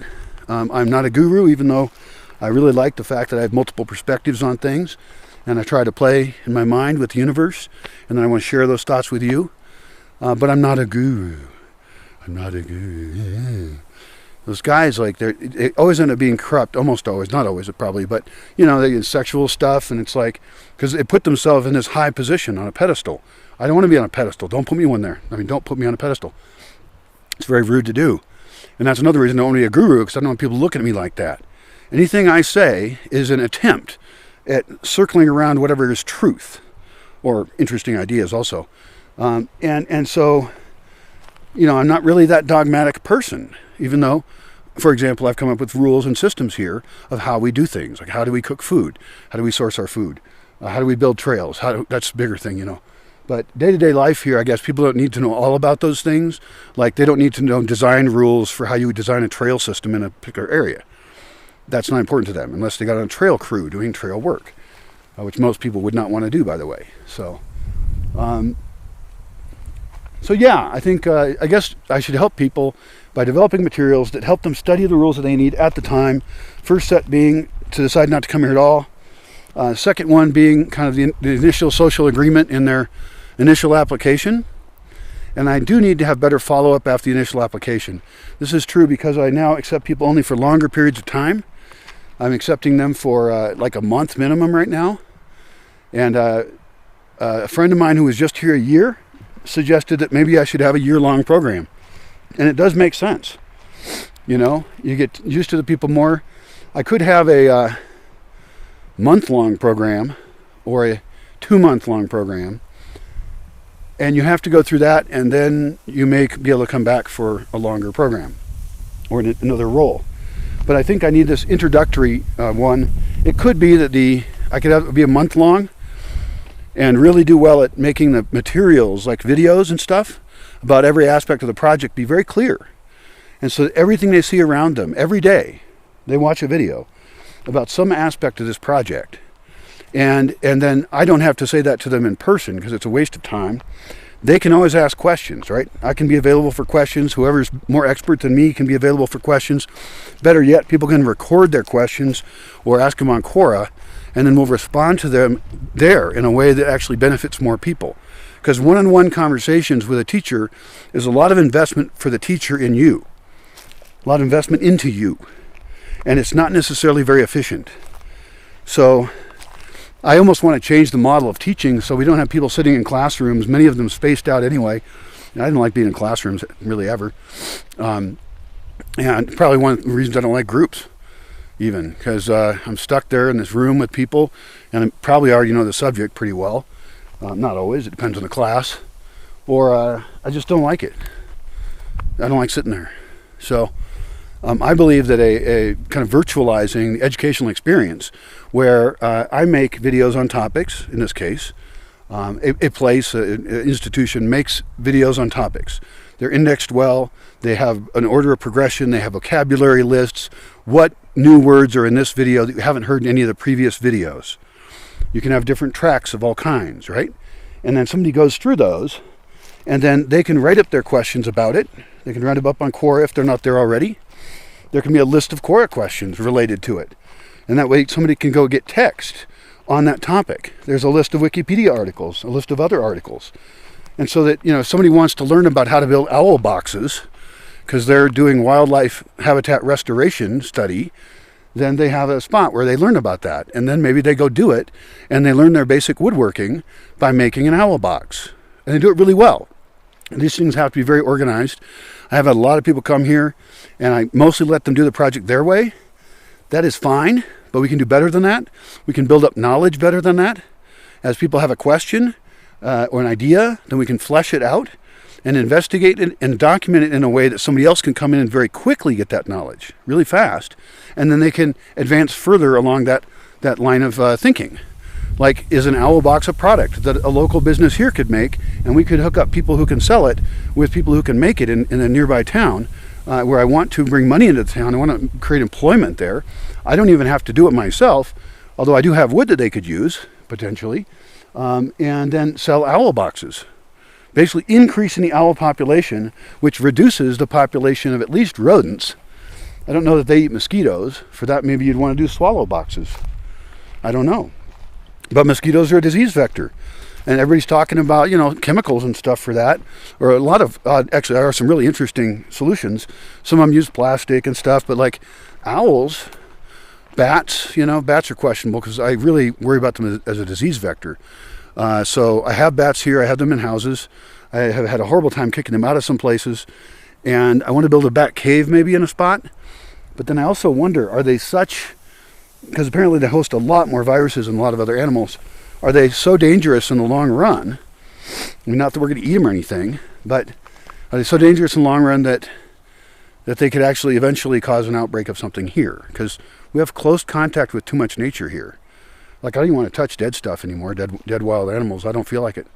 And they get killed by something or they die of something. Armadillos, I find pieces of them and stuff. So, I don't know. That's a whole other topic. But, so the idea of tracks, having it be so that we have these defined tracks so that people come here and they have a lot of tasks that they're supposed to do in their month here. And then after the month is over, I think maybe they've got to leave for a few days. Maybe we would let them store their stuff here, maybe not. Depends on how much stuff they came with. We might, because I often want people to come here with a lot of stuff. So we could have a guarderia, a locking room where, these backpacks of extra stuff or extra stuff get stored. And they have to go away for at least a few days, I think, to think about their experience. And maybe it's a camping thing they go to, or maybe it's there's another rancho over there that accepts guests, and maybe they go there. But they go somewhere else for a few days, even just to think and separate.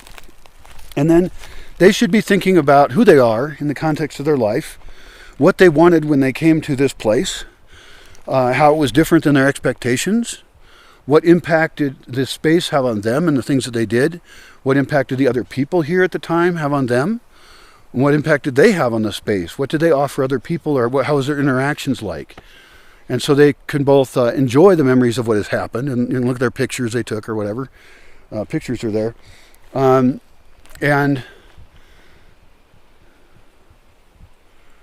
that would be a great month-long program. At the end, though, now they could just at the end decide to go, if they want to decide to go. If they want to apply to stay, that's what I'm thinking about this little break for. They go to a hotel that we know is nice and safe, and they're just fine there. And maybe if there's monthly cycles that are on fixed dates, like it starts at the first of every month or the first Tuesday of every month, or we might do something like that, like first Wednesday, maybe on a day when it's cheaper to fly in or something. So we get these groups in. That would also help with transport because we could send a van to get them, right? Anyway, so it might be that all these people go to this hotel at the same time at the end of their experience here. The people who want to stay. The people who want to go can just go. No problem. They go. And then the people who are going to stay, we move down the next night into some selected hotel. I don't know that we announce that where it is ahead of time. Got reasons for that, I guess. And then they hang out there and they can talk with each other too and process the experience. And then they can decide whether they're going to keep traveling or if they're going to come on back. Now, one problem is if we have their stuff in the guarderia, then coming back, then they're coming back, but they're going to leave. And I don't know how that's good or not. It kind of depends on the person. The vast majority of people are sweethearts who they leave here thanking me for their experience. And I still get notes occasionally from people who were here, 12 years ago. Or even longer, actually. Less of them because there were less people. But I get these thank you notes from people who are now adults, really. They're very different than the person they were when they came here when they were 20, right? So then they'd be 32. Wow, that's pretty different. So anyway, the idea is that we and they have a chance to take a break. Maybe they should take all their stuff with them. Maybe they should. So at that point, they need to do that, and then they're just going to travel on if they want, or they'll come back. And we'll also be deciding whether we want them back, because it could have been that the month was very difficult with them, and maybe they didn't notice it, but we did. Maybe there were conflicts that were unresolved, which is a really great reason, by the way, to improve our conflict resolution to be really good in that first month in particular. So like practically daily check-ins with your mentor, right? Even just a quick one like, okay, so how are we today? And then you can even fill out a web form. It could be on their fucking mobile phone. Although maybe people should not be on their mobile phones a lot in the first month. Although I want them to record things and publish them. It really depends on the person. So, and maybe what track they want to be on. Some people might want a media blackout. I want to encourage actually people to post things. So, whatever. Where are we at? We got them in town. We decide, they decide, and if the person has decided to leave and they're not angry or anything, and we're not really pissed off at them, then we go down and we interview them, in town maybe. Now, one question is which hotel do they go to during this transition, or whereabouts? Pátzcuaro is certainly an option. Iranga's pretty close in to the set, really, and so I don't feel like it's far enough away. And also they've already been there quite a bit if they were here a month. So probably hotel in Pátzcuaro, and I know of a really good option, very economical, and of course people could go stay in a luxury place if they wanted to. A lot of people after being here a month, they want to, maybe they'll stay in a really nice place. They could stay in a place with a hot tub or something. Hi, Coco baby. You good boy. So there's a lot of details to, how to make a kind of Bosque show like this work out. I got to have the core staff people, but setting up these rituals of how people come and how they go. So what I'm imagining right now is a month-long program, which is less investment for everybody. It does make the cost of flying higher, but people should probably get a ticket if they're flying in. They should get a ticket for a flexible return date because their visa's for 6 months. And so ideally with somebody who likes it here and is working out, we really should have a program that goes 6 months long. I think that makes sense. And really the way the timing works out, we're going to be closed in the winter for these kind of programs. We'll be closed to January and February. And November has a pretty big decrease in the number of people too. So really we're looking September, October, November. October being the last month of programs. And the first month of programs is in March. So we go March, April, May, June, July, August. Wait, January? No. What am I counting? I'm counting. Oh yeah, so March, April, May, June, July. Okay, got to July, that's 5. And then we got July, August, September, October, and then really November 1st is the last thing. It's not even a whole month. It's 5, 6, 7, 8 months out of the year we would run these programs. 8 months out of the year. And it could be that they're 3-week programs, I don't know. 3 weeks is kind of the minimum I feel like it's worth to go to a place. But the thing is, what I'm using these programs is to also find people who want to be here longer. And so really it's kind of a trial run. And there could be almost 2 tracks for that even too, where one of the elements of what track you're on is, are you on resident track or are you on adventure track? And I think that's very important. Now, not everybody knows what their goals are, but coming here on the adventure track, I would try and maximize what kind of physical fun you have, what kind of quick things you can learn that are fun. And you go back with souvenirs that you made. We're making videos. This would be great for influencers who want to be there on their own trip and everything. And then really it's a different track is the kind of a resident training track. And that's a lot of other topics really about communication and the culture of the place, a lot deeper stuff about why things are the way they are here and what's different about it and what kinds of things we're considering for potential future or not. That's a different track. I've wondered about that because I've had people here for such different reasons, and I haven't developed the Bosque curriculum very well, and that's because I have a lot of things I want people to learn, but I have collected some materials of various kinds, books, and I have a lot of resources, but I need to formalize a lot of those. I could make playlists on YouTube of what to listen to if you want to learn about which kind of thing. like an energy systems in the Bosque playlist.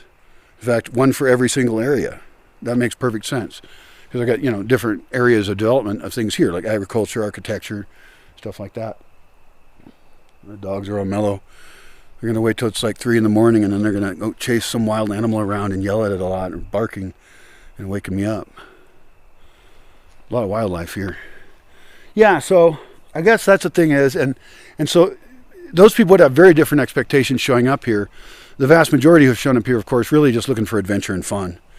And they shouldn't actually be volunteers that do manual labor, because that is not, they're not good at it, and I'd rather just pay somebody else to do it, a friend of mine or something. People can do a little bit of manual labor here, the participants, the people who really just want to have fun, and that can be good for them, but they're not going to stick with it long enough to be useful.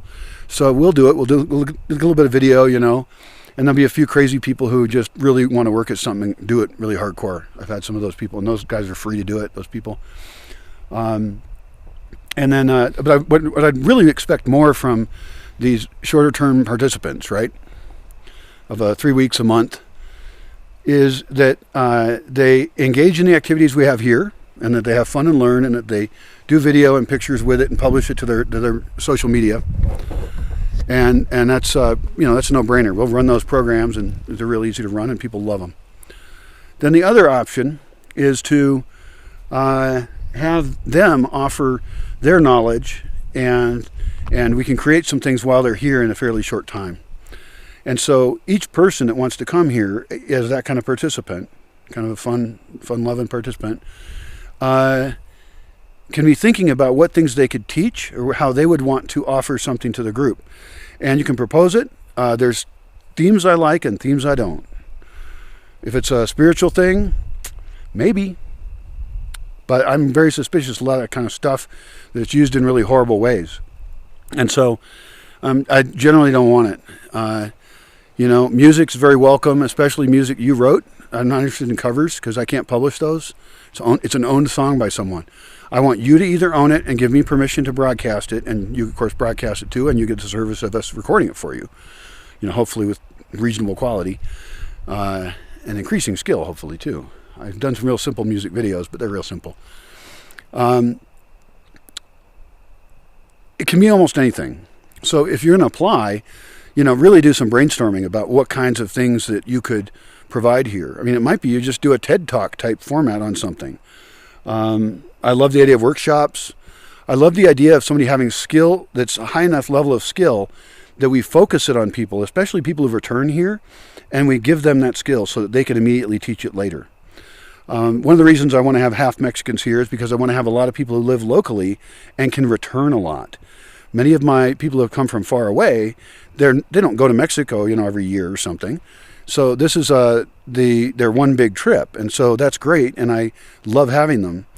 But I also want the investment to go from them, or everybody, into people who are going to return, and then we're building up a group of people who are very multi-talented at creating a super educational, fun environment for shorter term people. And so some of these people may also become longer term.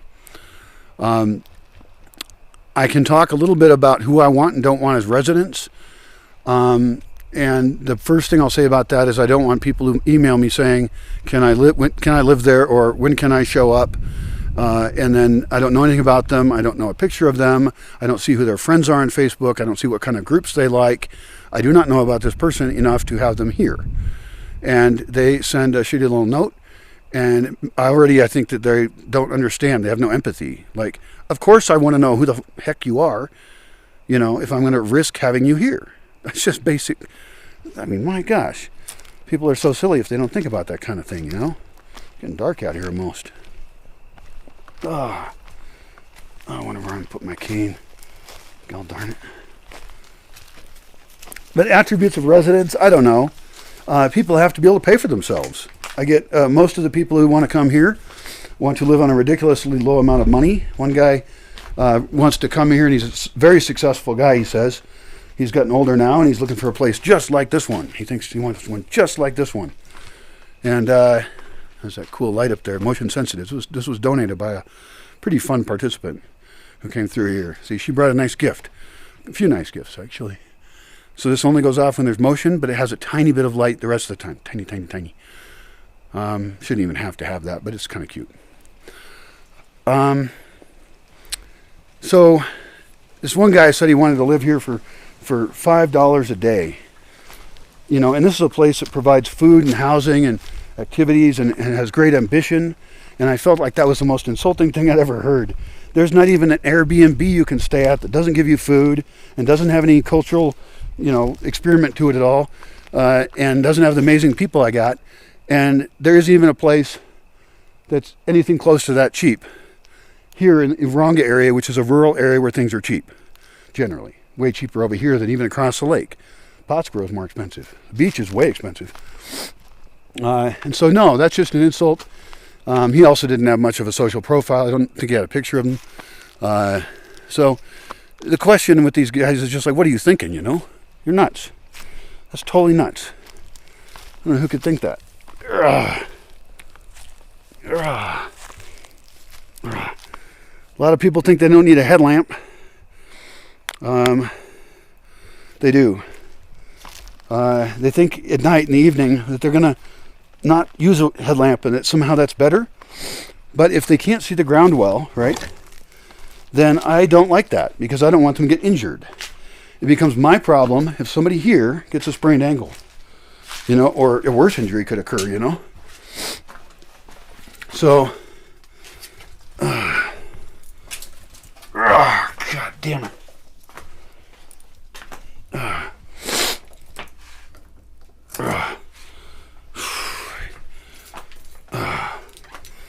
Yeah, don't take pride in not using a headlamp. Use a damn headlamp. And have it charged.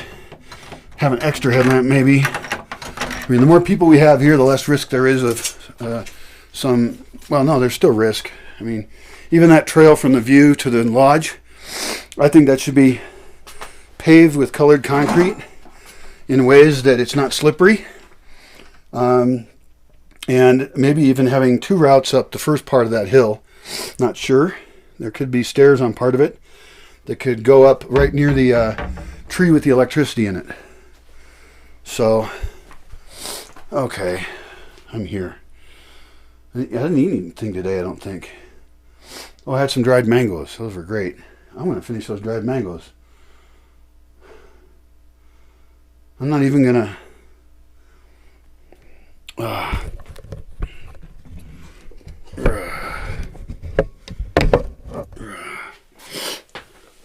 How you doing down there? Yeah, I haven't really stocked up. This is my first day alone. So, or my second day, I guess. So I've got nothing edible except I guess I stuck an apple in my bag and a bunch of crap I'd have to cook. But I really like to cook. I think food should be... Like, I like the raw food thing. Not so much for health reasons, but because it seems like an easy way to get food without doing any work. Just cutting up a lot of fresh foods, you know.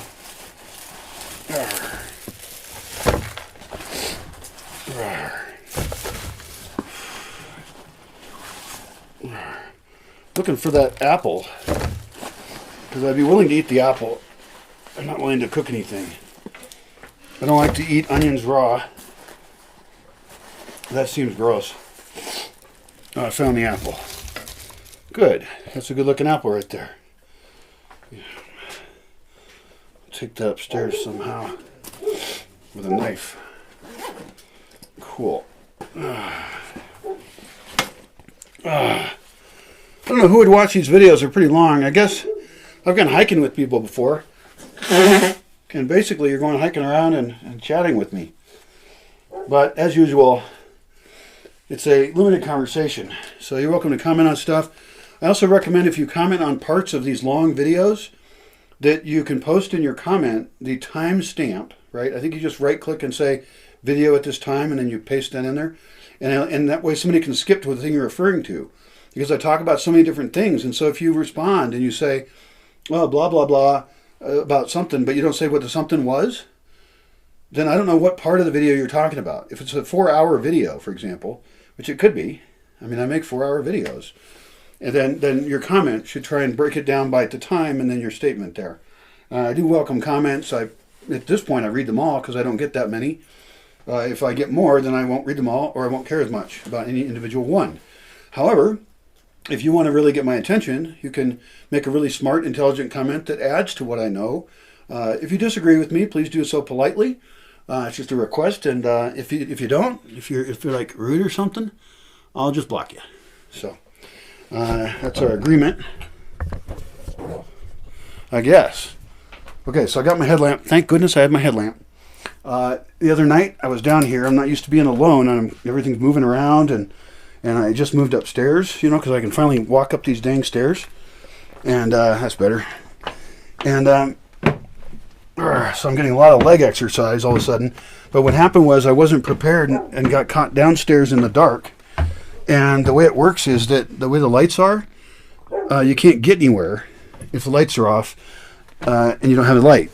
And so what I wanted to do for this building is do something I did once before, and I have a whole other video on that. I'll put a link to it somewhere in the description.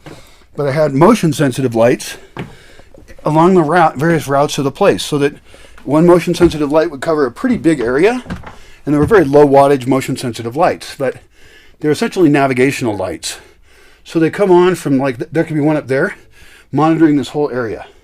So if you go near the stairway to go down, or if you're coming up it, or if you're in this room, it lights up the room. And then if you're not here, it goes off. Right? Now those, sometimes if you're sitting quietly in the room, it goes off on its own, so it's a little goofy. But they could be set in really smart spots. They do kind of cost, but I think the price of a lot of those have come down. There's a few brands. Some brands suck and some don't. Look, I got this huge light. Oh my God. I installed. This is like an 18 watt LED light, which is a lot more than most of them. I buy 3 watt ones. Maybe it's even more than that. Maybe it's a 44 watt one or something. I don't know. I forgot. And it might be that. Oh, it says right here. This is a 30 watt LED light bulb right there. See it? It's got a huge big shape. It still fits in this little lamp thing though. It's 30 watts that it consumes, and it replaces a 200 watt light bulb. Now you might wonder, what the heck am I doing with this? 30 watts is a huge amount for you, Brian. If you've been paying attention, you know that's a lot for me. It is. It's ridiculous. I would not use it very long. I was thinking of it as lighting for videos. And the problem is at night I have so little electricity that I could not run that for very long, and my laptop. So I would not be able to do a 3-hour video thingy at night, or a podcast or video conference. So I could use it during the day, probably, a sunny day, to supplement light. And I actually have a green screen over here. This is the blue side of it, and that's the green side of it over there. And I like the green side better, I think. I just won't wear green. But the idea with a green screen is that you can, I'm going to turn this light off here. Watch the difference here. Okay, you ready? Here's the difference. This is a warm light. It's yellow. This is a blue light, what they call daylight. They call this luz cálida. Cálida like hot, calor or something. I don't know. But I like the luz cálida a lot better. I got to sit on my ass here for a second because I'm exhausted. Oh, fuck. Oh. My goal is to be able to walk around comfortably without having to think about it I need a goal. Let's see, the accident was in July. It's March now. I got April, May, June, July. Okay, I got 4 months. I got 4 months to fix myself well enough that I can just walk around without thinking about it. And I've got this week to figure out how to survive. And then I'd like to be somewhat comfortable. I'm still working on a lot of details, but just being able to walk around or have the things I need actually, because I still, I don't have my stuff. My stuff's moved around. I'm rediscovering my life after being in bed most of the time. If I'm going to do these walks and videos and stuff, and thanks seriously for coming with me. It's actually, when I'm here alone, I don't have anybody to talk to particularly, and I haven't done real great with setting up conversations with friends and stuff and video conferencing. I'm going to do that better, but I kind of wondered, who really wants to talk to me? Does anyone really want to talk to me? I felt shy about it. I'm actually a very shy guy at heart. And a few people I've talked to, and I've mentioned that even, and they expressed to me that they would absolutely love to talk to me. And so I'm going to try and get in the groove of talking to people like who I really know, sometimes recorded and sometimes not. I do like the recorded aspect because then a product is produced and we remember what we talked about. But I also need personal friends that I can just shoot the shit with or talk about. I mean, I talk about almost everything anyway, so whatever. But I want to hear from them too. Like sometimes, like a lot of them, they've kept up with my life or they watch my videos and they know all kinds of things about my life. And I don't like that by losing touch with them so much that I've lost the friendship that is them to me, of me knowing about them and what they think about things. And they were people before who I was very happy about knowing and impressed with in many ways. And so even though I'm doing a sort of fake, weird, podcasty type interaction, that's not even close to what I need. And so I guess I'm going to do those. You know, I did a couple where I talked to friends, and one of my best friends, he emailed me and said he wants to do that more. So like, it's great because we can just talk. It's like, I don't have to have a plan or a goal or a script. And, you know, we were talking about old stuff that happened a long time ago. That was fun. And so, yeah, that will all be cool. I was not able to get what I wanted from the lodge. That sucked. I think my adventure is coming to an end. I have about 2.5 hours of video that I need to listen to and then clip out little parts of it, and also take pieces of it and save them as their own thing so that I can either put those together, like all the tips on photography, or make them individual tips also. So I need to figure out how to mark an area in the editing software. This is the editing software right here, Power Director Pro, and save those as smaller things because the total thing is, if it's 2.5 hours, it's too long. Very few people watch that. Very few people are going to watch the full version of this. Yeah. So anyway, I'm winding down. I hope you're doing well, and I hope you're enjoying the stuff I'm doing. It's explorations into how we can live better. And even if the world isn't going to end, which it's going to, civilization will. Even if that wasn't true, I think it's still very valuable to be exchanging ideas at these very strange times and be designing how we want to live instead of just living in the culture we came from. Many people find the culture they came from to be bondage. Other people, it's a security blanket for them. And those who think that their culture they come from is bondage, there's a tendency to rebel against that culture. I don't think you have to throw the whole culture out necessarily. If you do what you want. I'm not going to try and design an entirely new culture, but rather a mix of cultural elements. So that's it for me. My card just filled up. I'm doing gigabytes and gigabytes and gigabytes of data here and long talks, I guess. I don't know who they'll help, but it's just an attempt, I'm a good rambler, I guess. I'll ramble on. So I put in a new card. I won't be able to go to sleep yet. I got work to do. I would eat food if I had it. I see mangoes over there in a baggie. There were mangoes that didn't get fully dried, and it turns out they're a lot better than fully dried mangoes.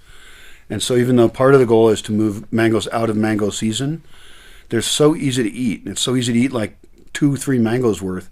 At this time of year, I think that if we can semi-dry them, that's actually better. And they can semi-dry in a day. It just makes so the outside isn't all sticky and gets all over your hands.